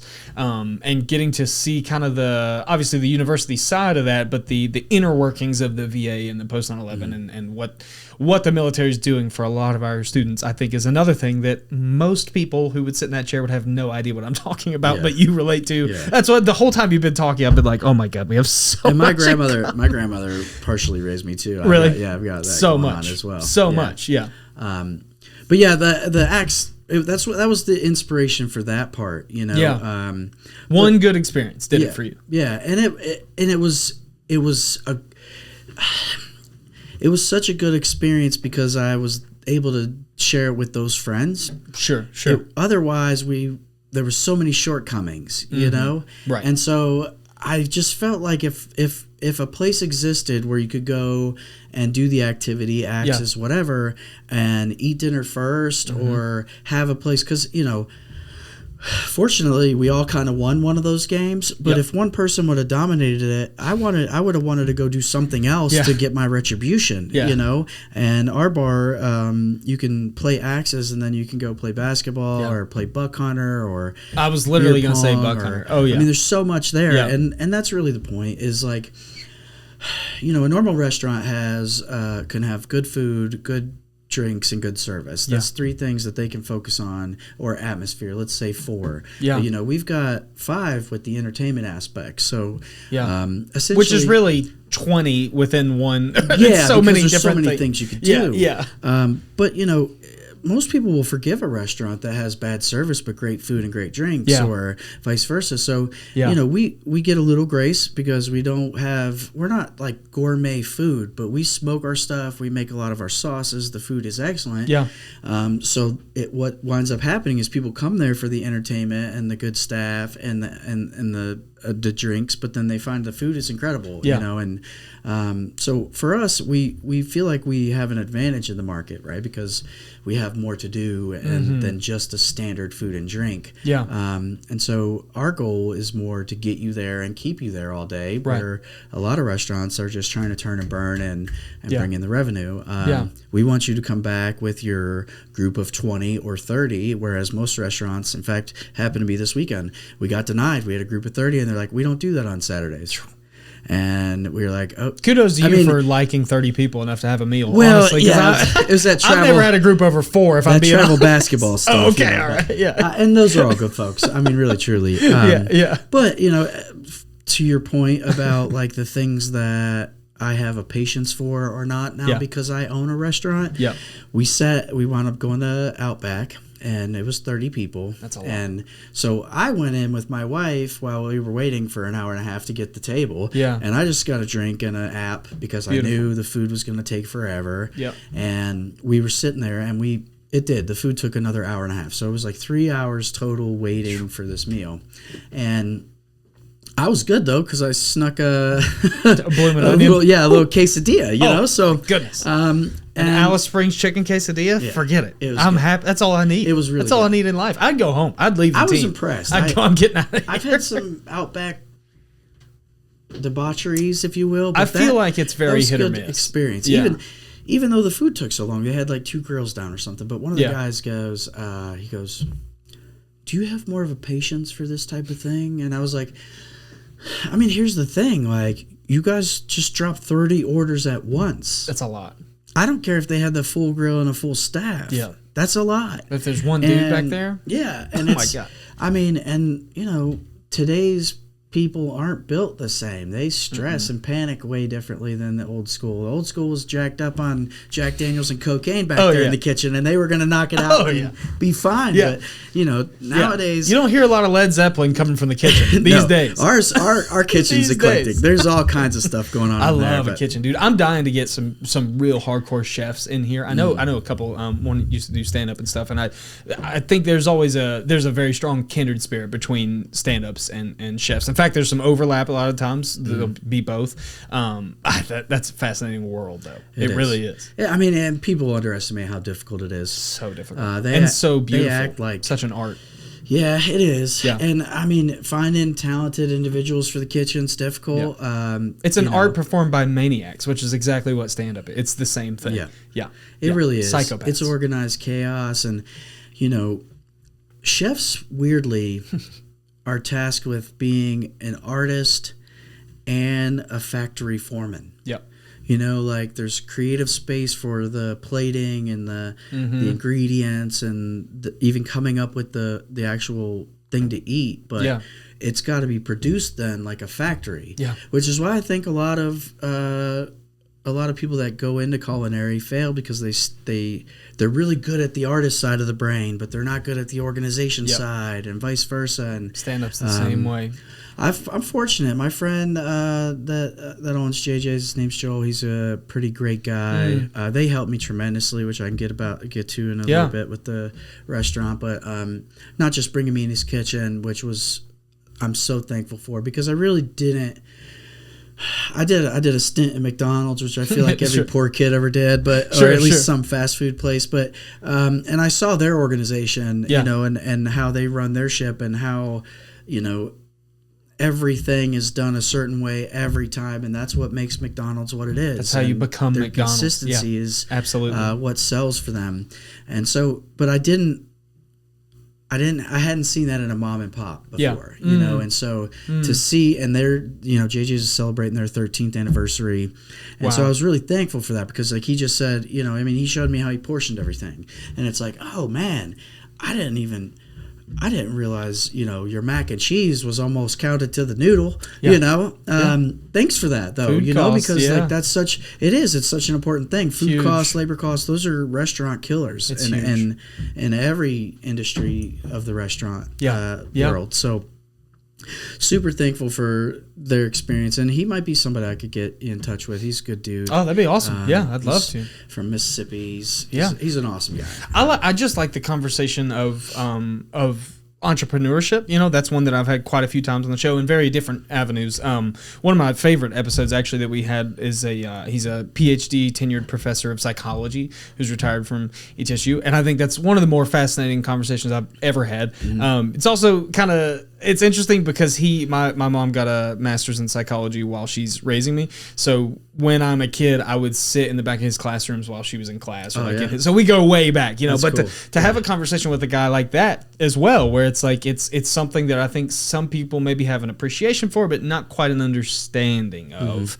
I think chefs are the same way, where it's like, everybody loves to go to a restaurant and order and eat and pay the check and leave, but there's like one person who can make or break that for you. Yeah. That's a lot of weight on them. That's a lot. It's I do think it's very akin to 70 people are staring at me and I have a microphone. That same pressure can make a diamond, or it can really crack you. And I think it goes both ways with them too. Because in the kitchen, when those 30 orders drop, that's just one group. One group. You got a whole restaurant. restaurant. So there really is 70 people staring down that, waiting on them. And they're starving. Significant pressure. Starving and hangry, and just getting in madder particular, by the minute. they want it mid-rare. You did it kind of medium. Like there's so many. I mean, that's such a huge conversation. And so they're tasked with, like I said, just being a factory, somehow being an artist within a factory setting, which doesn't make sense at all. Yeah, they kind of clash those two. Probably why a lot of them resort to alcoholism and drugs. But absolutely. But like I said, my buddy Joel from the beginning of this has been nothing but a mentor, which is incredible because I was putting my bar in Bristol, so it wasn't like we were trying to directly compete. Sure. But even from the beginning, I was like, look, dude, I'm not going to take any of your people, just so you know. Yeah. So don't feel like you. And he was like, not at all. And he's like, and if anybody, can help you out and you can help them grow, like he would give me somebody, and And of course. When I was looking for furniture and stuff, and this is really where he came through so crazy, but he had owned this bar in Damascus and then sold it. And then a pharmacist bought it and reached back out to him to see if he wanted the equipment. And he was like, no, but I got a guy. And so he linked me in the pharmacist that bought it out. And that guy was like, basically you can have everything but like a walk-in that was in there and another fridge. And did it for peanuts. Right. And so you got totally outfitted. Well, pretty almost. much. No, I mean, I took everything, dude. Yeah. Come next time you're at Accident, I'll walk you around. Okay. And show you. But it's like I took the bar and retrofitted it back into my bar. It's super awesome. It's a nice and that was one of like the first ones Joel ever built. So it's cool to see it preserved and going on. Oh, that is cool. And then all the booths in there, a lot of the decorations, any of the, like the Irish Guinness stuff in there. Wow. The lights over the bar are really cool. They're like chandelier style. Yeah. Just, you know, any and everything that I thought I could use, I got. But the catch was I had to have it out by the end of July, and I closed on my building to buy it like July 8th. Oh my God. So like I hadn't even got to do any remodeling or nothing. Yeah. And you got like 3 weeks. It was tough. And fortunately massive space, right? So I was able to like stack it all in there. But I called Joel and I was like, do you have anybody who could help me? And he was like, yeah, if you'll hook my guys up, you know. And I'm like, of course. And so he sent like 12 people to help me move this stuff. Wow. You know, there's like his whole restaurant out there. Incredible. And so he helped me find the stuff. He helped me. And then he was like, hey, I've got 2 storage units over there. If you want them, you know, you can have them. Just take over the payments. And so like I got all this used equipment. And, you know, it all took effort. Of course. But I'm not a silver spoon. So I've got the effort. That's what I've always had. Yeah. You know, but I didn't have the money to buy everything. Did you feel at all in that moment? One thing I've experienced very, very rarely in life. It actually happened to me just this past week for an upcoming thing that I'll maybe omit for the show. But it happened to me actually standing in this exact room we're in now. So cut to a little over a year and a half ago, I was living with my high school best friend. We were roommates, and there was just some lifestyle clashes and disagreements there. So it came time for me to move on. But it came pretty abrupt, and I basically was going to be either homeless or going back to my mom's place in like a week at the age of 24, which is like I'll die before I go back to my, you know. I go online, I find this place. The owner happens to be best friends with a distant cousin, older cousin of mine. Standing in this room, I think the night I found out I'm getting more or less kicked out of this apartment, I'm moving out. The same night I stood in this room and shook the guy's hand and moved in. And there's awesome. Maybe 3 times in my life I've had this feeling of like life's throwing me a bone. Like, or what I prefer to look at it as is like I'm traveling in the right direction. You know, all of a sudden you're like, oh, I'm riding the current a little bit.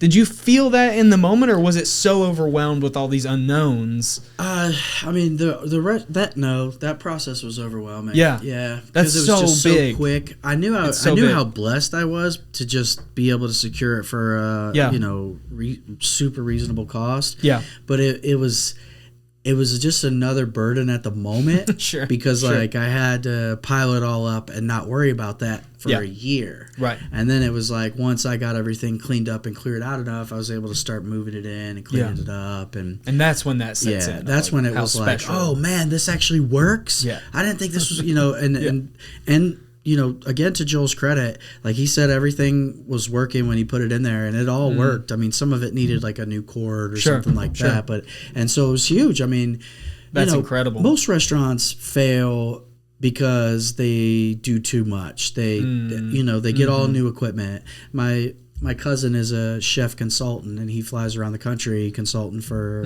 a lot. He does a lot of retirement homes, but some restaurants too. Gotcha. And he's like. So he came back this last year, and he's like, so what's your debt looking like? And I told him, and he goes, dude, like most people are in debt $1 million when they start, you know, and I'm nowhere close to that. And so, you know, I am blessed. I'm blessed because, you know, my friends showed up for me over and over again on this project. Like I've got one friend who tells everybody he put the foot rail on the bar. You know, I've got another friend who really like, he was a caregiver for his grandfather, and then his grandfather passed away, and he came and helped me move that furniture. Yeah. And then I was like, what are you doing? And he's like, nothing really, just kind of in between. I'm like, why don't you come help me? And so he moved over here and has been living here for 3-4 years, helped me build the place every day. I've got... Like when we were getting ready to open, all my friends and all their wives came over and helped me clean, you know, because a construction site, you got to mop it like 8 times before you get half the dust and it all settles and So it was like, that's when I felt the most blessed. It was like a whole community of people coming together to help me with something that I envisioned, you know, and again, didn't even think possible because of my background, and it happened because people care about me. Yeah. You know, well, that's another huge aspect to I guess you'd say entrepreneurship, or really just pursuing your own passion in life, I think is like, it's a little selfishly motivated. You know, it's my dream. It's what I want to do. Obviously you want to provide for your family and other things, but much to the don't tell example as well, I think I am constantly impressed by the ripple effect of just how many lives that show touches, just how many people, you know, we have one couple who are incredible. They're on their, I believe, 17th consecutive show with us. They're always there, nice. And they bring new couples and they support, like the fact that exists is only because I had this pipe dream, you know, so it's like, it is selfishly motivated, but also they have a great time and their friends have a great time, and it's become a part of their weekly, monthly tradition.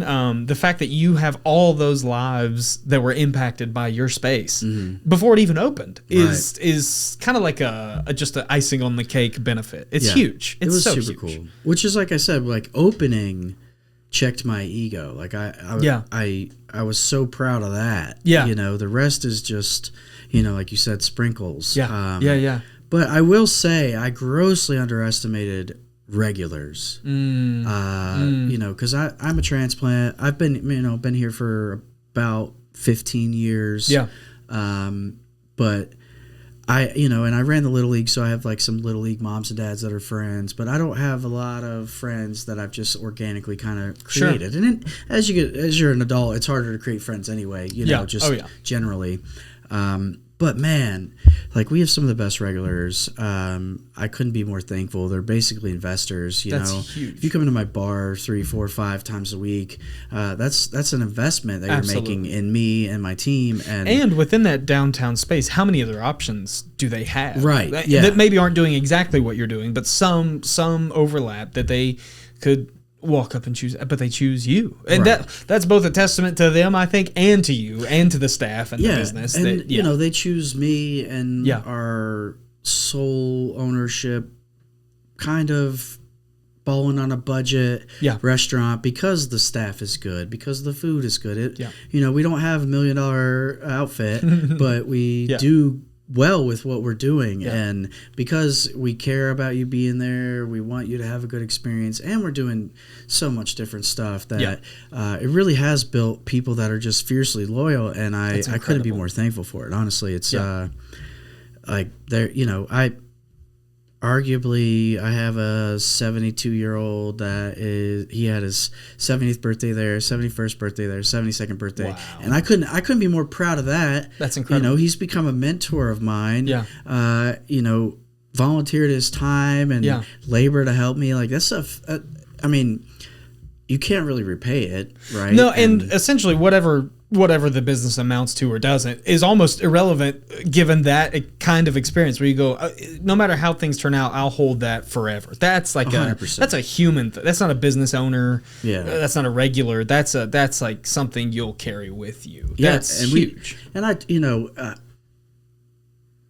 Confide in them, you know, they confide in me. Like if they're there all the family, time, it's a community that's been built around essentially this silly little thing. You know, it's huge. Huge. You know, that stuff means the world to me, and I just didn't expect it. You know, building it, like I said, we went from construction, and it was like, holy shit, we're open now.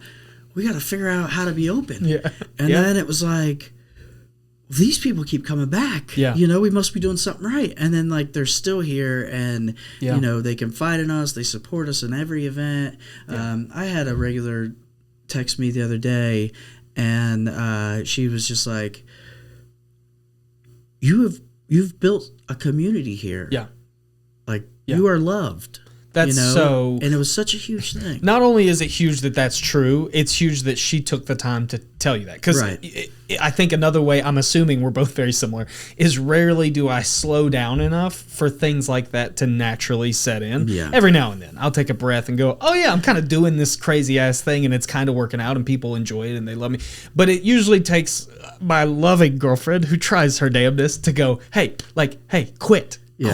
Quit thinking about what we're going to do in 6 months. Think about right now. Think about what we have done. The fact that that's a little gift that regular gift you. That's special. The community is special. I do want to. So this episode will be out in 2 weeks. Sure. 2 weeks from tomorrow, actually. So looking ahead at April, May, June. What are some big things coming up that people who I'm assuming will listen to this episode because they see you and they know you that they can expect? Maybe a few surprises if there's anything new or just the standards. What's coming up for Accent Ale? We got tons of crap going on, man. Yeah, that's always. one thing that we're doing. So we've worked with Bristol's developing an underground metal scene, like heavy metal. Yeah. And so Saturdays I've been giving them the stage to kind of do their thing. Awesome. Like Spence, I love to support local music. I love to support artists in all facets. Yeah. We do sip and paints and I'll touch on it for a second. The music rights people, look into them. If you listen to this podcast, look into them. Look what they're doing to local scenes. Look at how much they charge the bars to be able to play music. Yeah. It's killing the music scenes, and it's essentially extortion by these groups. And so, we've backed off of music because of it. Yeah. But that industry just can't get away from it. It can't. No, and I hope that we can figure something out. Yeah. Because they're extorting us. They're trying to bill me as a 200 person music venue, and I'm like, insanity. We have a dining room that's not even a half of our building. But anyway. With a corner stage. We don't do as much music because of these folks as it is. And when we do, it's the metalheads, they are singer-songwriters. Right. They sing their own stuff. Originals, yeah. Yeah, so... That's how we're doing it now, but if any local artists want to be on the team, want to come play at our place, holler at me, but we're sticking towards singer-songwriters that sing their originals because that is exempt from the BMI fees. So I think the only one that I have who's possibly going to come on the show at some point is Chance Lawson. Do you know him at all? Yeah, I've heard of him. Okay. He's not played at the place. He's friends with Jared Hazen. That's how I know him, actually. Jared has produced a couple shows with music and comedy, so we've interacted there. But I think there are some of those guys around, too, which is also good that you can still operate in that music space because that's people like music. I mean, they do. You want to try to have it every time. Like I'll just randomly farm ideas and be like, hey, we do stuff. What do you want us to do? And it's always live music. We get calls 5 days a week about are we doing live music, and that's because that music scene's been killed in Bristol. Yeah, because of these guys can run these algorithms on everything you post now. I actually just got harassed about calling. I said. In the post, I said, the barcade is open. Come see us. And there's an actual company called Barcade in New York, and they messaged me with a threatened lawsuit if I don't delete the post. Unbelievable. Just today. How are they even? I mean, I assume, algorithms, man. Bots. Keyword search. Yeah. Yep, that's it. Like now, insanity. All they have to do is keyword search live music, karaoke, all that stuff, insanity. And they'll find you. But so we've moved away from live music just as a company. It's not our, and part of it's too that everybody else is doing live music. So how can we do something different? Yeah. And so I will touch real quick about the community thing. We just did a speed dating. Oh yeah. Was that everybody? No, I did it. Oh, you did. I personally did it. Okay, yeah. Gotcha. Everybody that I told I was doing it said good luck. Yeah. Because they couldn't stomach the idea. Sure.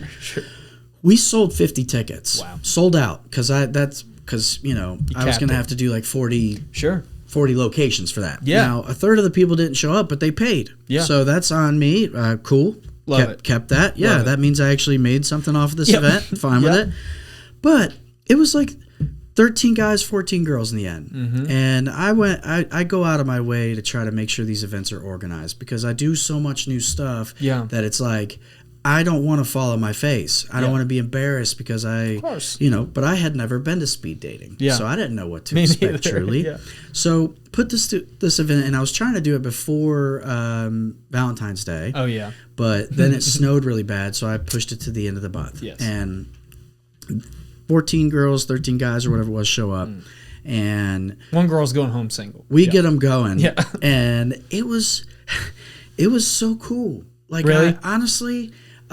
we did like 3-minute rotations, right? So like I said up front, like, this is not this is a low pressure thing. Yeah. You know, like worst case, you're just gonna meet new people and make new friends. But like face to face interaction. Yeah. And it was that. Like, I mean, there was definitely some people that you knew there was no chance. Yeah. But like they were seriously engaged in nice conversation with each other. And in 3 minutes they changed. And then at the end we opened it up, let them all kind of go to the axe lanes and just hang out in like a low pressure situation. And it was one of my favorite events I've ever awesome. done. It was and just I'm sure it was cool for them people too. Be real. Yeah, put the phones away. Yeah. Let's fucking talk. That's what I love. That's literally, so this show is long form speed dating where it's like, I lock you in here for 2 hours or 90 minutes or whatever. But I mean, literally, folks, the door is closed. It is 100% closed. I do, and there's a bar on the outside that drops down. I think this show, quite often, I'm with a guest who I've never met. You know, you and I, we talked a little at the start of this. We've met several times in a business kind of casual way. But to sit down with a stranger or somebody I hardly know for 90 minutes is the whole reason I do this show. Because I'm just going to be honest with you, we ain't going to get a lot of views. And like the clips might, clips do and all that shit because our dumb brains or whatever. But I do think that the experience really is for me, and I can't even, it's honestly, it can't even be calculated what I've gained over the 35 episodes at 90 minutes a pop with somebody I maybe have little to nothing in common with. Yeah. Like, we don't do that enough, and I think that's what would probably make an event like that so cool for them and for you. It was just such a real connection. Yeah. And then, so we got like, 20-some matches. So the way I did it is, I had your email, I had their email. If you liked girl number 5 and girl number 5 liked you, you wrote that down. And then I just emailed you both and said, hey, here's Nathaniel's email. That's awesome. He was interested. And one of my friends, for sure, because at the end, I recruited a couple buddies. I'm like, you're single, get in here. Yeah. And they already went out on a date and That's awesome. Enjoyed it. And so, like, I mean, I'm not. You just send your buddy's email to every girl. I'm like, yeah, he needs help. But like I didn't ever see myself as being a matchmaker, but that was such a cool event. We will 100% do it again. All you did was provide the space, though. That's it. You're not forcing. You're not it's just here. Let's see what happens. Couple sheets of paper. Yeah, And that's so awesome. I'm happy to. That's awesome. I'm happy to do that, and it's kind of like it's a blessing and a curse to be doing different things. Yeah. Because I've got to keep coming up with different things. Yeah.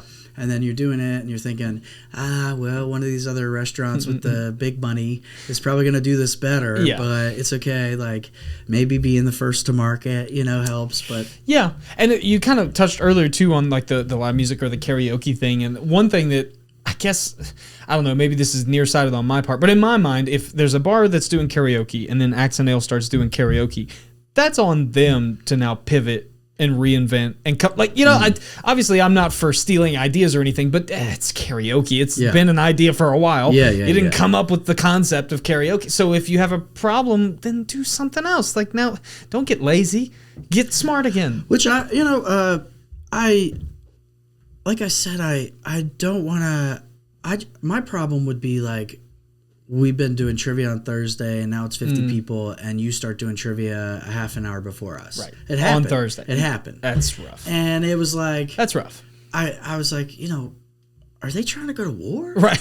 Well, also in the same... Are we fighting now? Geographically, if you're 3 towns over, sure. But if you're 5-minute walk from me... We did a Jeep night. Chill out. And this same place did a Jeep night the same night. That's and just... It's like, what are you doing? Why are you doing it? Why are you doing it? We're splitting it up. We don't have to do that. Yeah, it's not good. I could support your Jeep night if it was the next week. Yeah, but okay. It's all about sharing and cross-pollination in that downtown. I mean, downtown experience. We need to be working together as a downtown community. That's one thing I will say. Again, Bristol, lifelong Bristol native. Lived in Blountville for a while, but for the most part, Bristol native. State Street in 2003 compared to State Street now, we've come a long way. Yeah. I think we can all agree. But Don't Tell has taken me almost exclusively to downtown Johnson City. So another former guest of the show is on the downtown board, and I've had the social media manager for downtown JC on, and we've talked ad nauseum about among the 3 Tri-Cities, examine the downtowns. What is the separation? What's the difference? And I truly think it's that at least all 6 or more of the business owners I've had on the show love and work together. Obviously, there's gripes and there's competitiveness, but that downtown is cohesive. It feels like a downtown. Yeah. I think Kingsport may be the the least of the three for me, where it's like, do y'all even talk to each other? Yeah. You're so spread out, and obviously there's an economic hurdle there as well for the town. But I do think that Bristol has come a long way, but the working together thing, man, it just blows me away that this sounds like a novel idea. Like, it's not that crazy to go, what if we all just don't step on each other's toes? You'd be surprised. Yeah. Recently, it's unfortunate. Is it greed? Is that typically what it is? Is it stupidity? What is it? I think it's a number of things. I think generally that it's probably a greed thing. It's really, it's more that we're all just trying to survive. Yeah. Right? 100%. And so,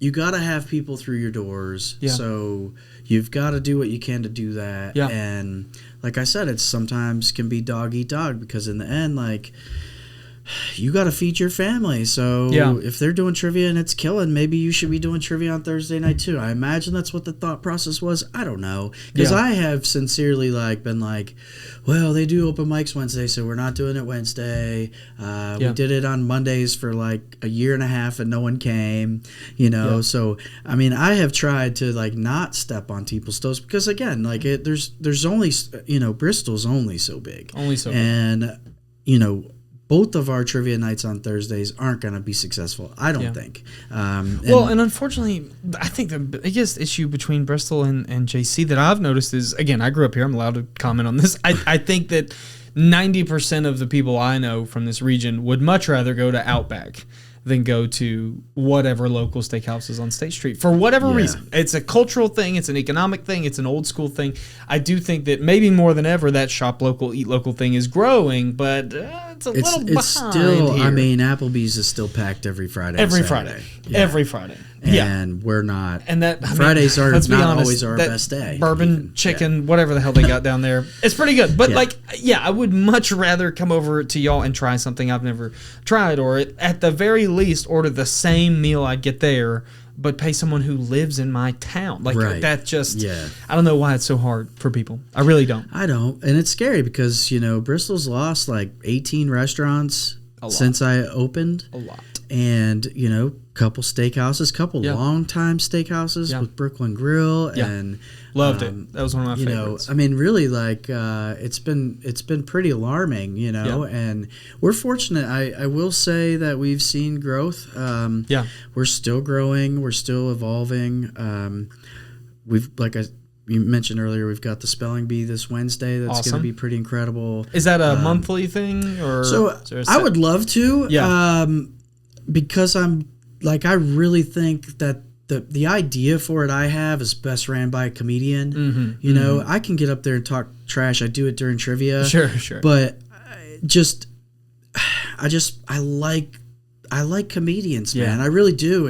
You relate to us. I do, and I respect what you do because it is an art. It's not easy. Yeah. And people know this, but they forget when it's so weird. Everybody thinks they can do comedy. Yes, but they do. They forget that it's public speaking. And it's public speaking sometimes off the cuff, when you're being heckled and things like that. So it's not easy to do. It's also, there's a certain element of not to get woo-woo, but almost magic to it, in that I'm kind of doing a trick. I'm just not going to tell you how I'm doing. Hypnotizing the crowd. I know what I'm going to say most of the time. Yep. You don't. That's the trick. I'm jingling keys while you're not looking. I think what the hardest part is that you have said that 300 times. I'm so tired of it. And now, I'm so tired and you have to say it the first time. So I respect that. I can barely sing a song the same way twice, God. So that's one of the most maybe under acknowledged aspects of it, even from comics, even from this guy Chris Tester I was mentioning. He just graduated Sean's 101 class, and he's around, and he's quite good. He's a strong writer, so he's getting a lot of opportunity at the club. But one of the things he and I have talked about a bunch is he's I'm just tired of my 5, and I'm like, brother, you're 3 months in. I'm 4.5 years in. I've been doing the same damn 10 the whole time. Tell me you're tired of it, Yeah. But it's getting better and it's getting smoother. And so it's much like the business aspect you're mentioning. It's as we go on, yes, we're okay. We're afloat now. That's great. But what's next is always on our minds. And I think that's you too, it seems like. Do you keep a journal? Like, do you just constantly like ride around? You're like, oh, that was funny. I need to write that down. I have a notes app in my phone where I'll jot just like blurbs. Like when I first started, I had a composition book and I would write a script. And then I would go on stage. The problem for me, at least, some people are a little more honestly on the spectrum than me and can follow that. With my brain, I'm a little more abstract. So if I would miss a word in what I thought the joke should be, it'd throw me off. And then while I'm thinking I missed a word, I'm all over the place. So now, like if I go on stage and it's a longer set or I'm doing some new stuff, I'll just have bullet points like titles, 1 or 2 word titles, and then I have this subfolder in my brain. Yeah, it's a skill that you just develop. I do think though having a comedian for the spelling bee is perfect too, and Jared's a great example of that. Meredith too. I have a buddy James Jared Osborne. can't spell.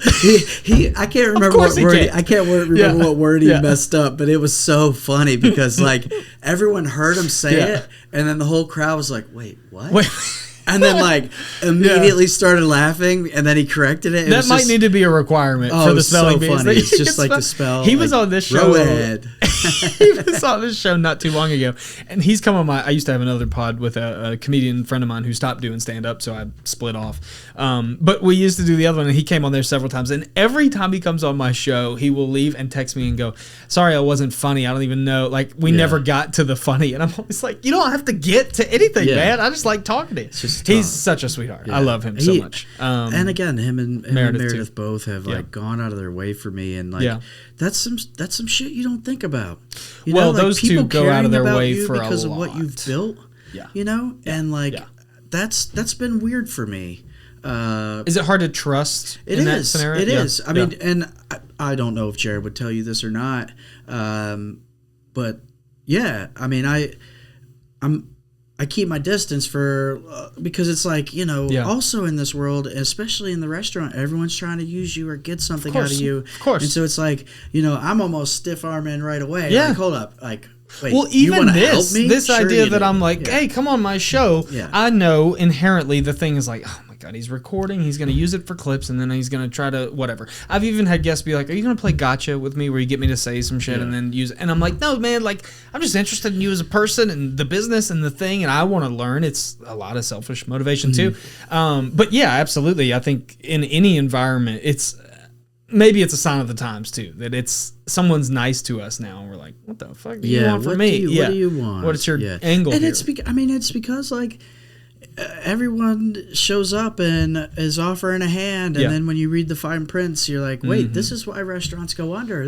Were you charging me 100% interest? Like, is that what? I thought I could trust those Italian guys. I really thought they could front me the money. It's happened several times. I mean, like I was gonna get this huge golf simulator. It was like the one I was gonna get was like $50,000 or something, and like obviously, even if I had that cash, I couldn't spend it up front because I had to pay the bills for the restaurant. You know, it's crazy. And so I was like, hey, I want to finance this, and they were like, sure. It was $50,000. I had to put 25 down.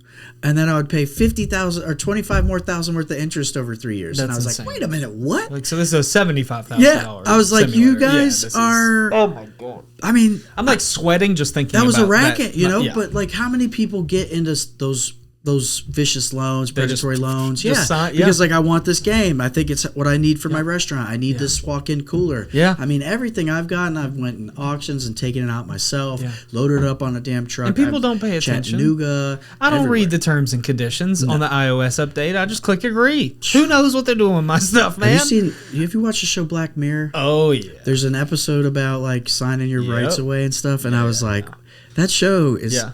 It trips me out, man, because it's all just close enough to be real, and you're like, oh yeah, that's happening. So scary. So scary. Okay, so we got trivia coming up. We got I gotta get back. Karaoke's kind of no. You're so good. It's March Madness too. I'm having a great time. We're actually this week we're opening up on Tuesday for the first 4 play-in. Yeah. We'll be open Wednesday, Thursday. We're opening early for the all-day game. So we're opening for every game. We're staying open late if we need to. Yeah, I'm running like. Buy one, get one on apps Tuesday if you come in, because we're not normally open, so I'm trying to get people to come in. Okay. Also Tuesday, if you spend $25, I'm giving you $5 towards your next bill, which is cool. That's awesome. We're doing a Reuben special this week. Spelling Bee Wednesday, Love Trivia Thursday, Karaoke Thursday night. There's always food specials too. That's a big part of your... we do weekly specials on the food. Yeah. Do you have, just for anybody listening who maybe, again, is like a genuine fan of yours or the business, is there like a food item that you're like...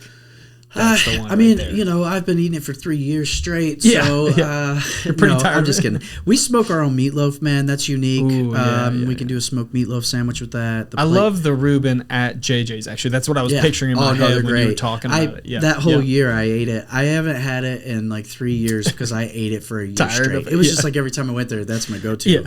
Yeah, but it is phenomenal. So good. So...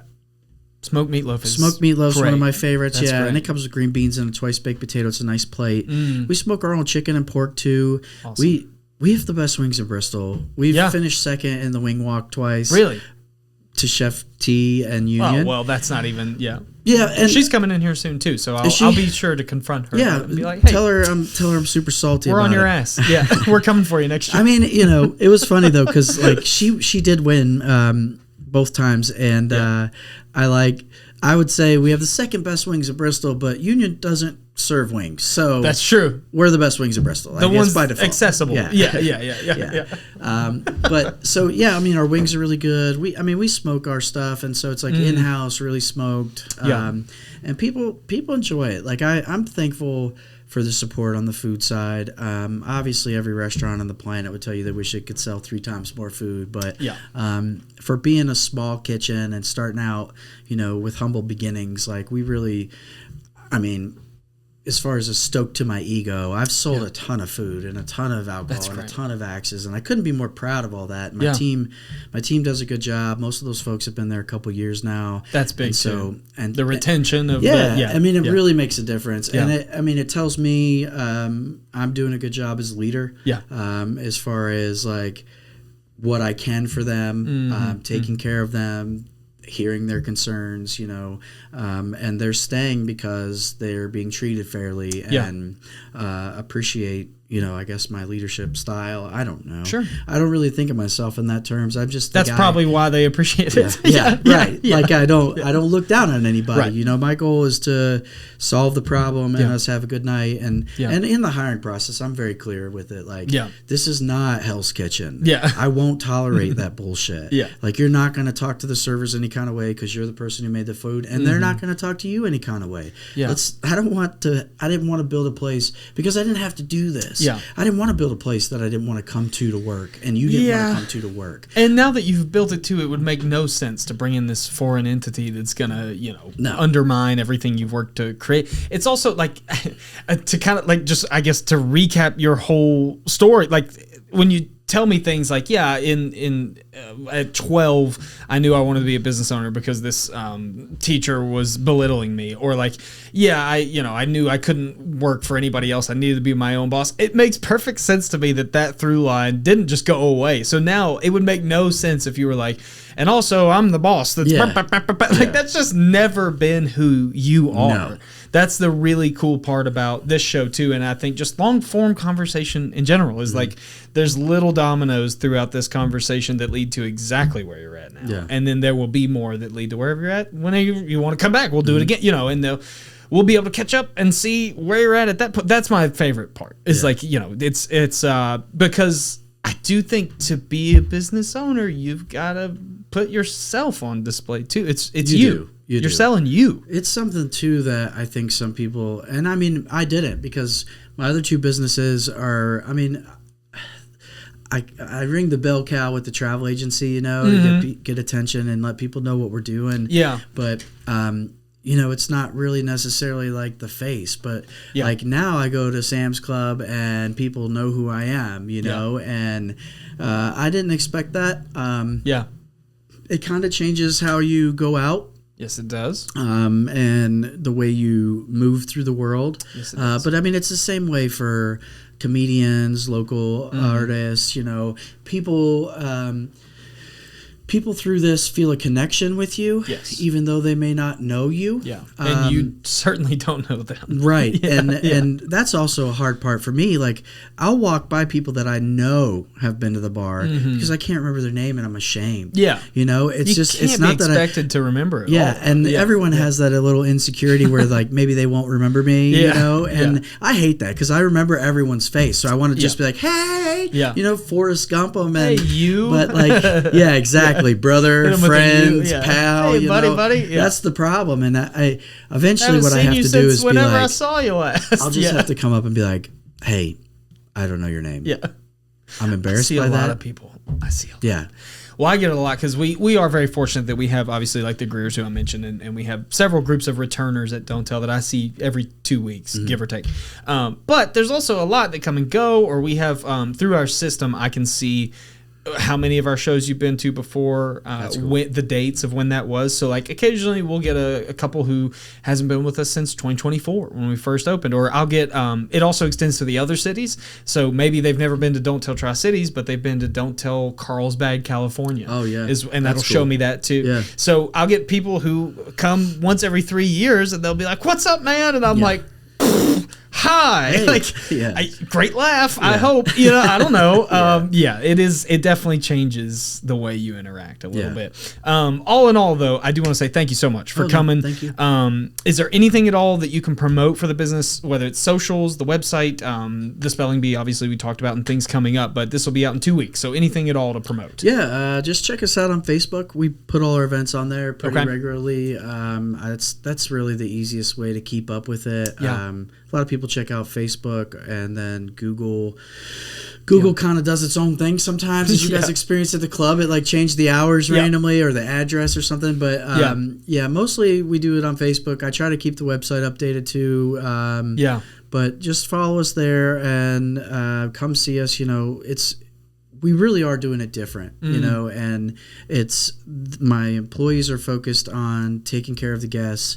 They greet you when you come in. Yeah. They care about you being there because there's so many places that don't anymore. Absolutely. And we want to do a good job. And if not, I'll stand behind it and give you your money back. You know, like it's just, we care about what we're doing, and I didn't have to do it, you know, so I wanted to, and I felt like Bristol needed it and still does need it. So I agree. I mean, really, truly hope you come see us for a good time, and we really are a great place to eat, drink, and play. I agree. I mean, I've been there many times. In fact, we were just there a couple months ago. I saw a buddy of mine had never thrown axes, and I was like, I know a place, and we're like. I would say he's probably my best friend, but we're like your typical bro friends where it's like once a month we'll be like, you want to do something later? Like, we don't talk between outings, but then we always try to do something really random and cool. Also, this is not related to the show at all, but you mentioned Dark Side of the Moon when you first got here. Dude, this next Friday, we're going to Bays Mountain. Bays Mountain, I saw planetarium. That. Oh, have you been before? I've never been to an album laser light show like they're going to do. Yeah. I've been to Bays Mountain a bunch, but never for something like that. It's on my radar. I don't know what I've got going on yet, but if I can go, I want to go for sure. There are cool things around here. There's a lot to do. But of all the cool things, please support Axe and Ale. Go check them out. Throw the axes, eat the food, the great food. The smoked meatloaf's got me thinking too. I haven't had dinner, dude. That's got me. Yeah, me hungry. All right, thanks for listening, guys. Thank you. Thank you.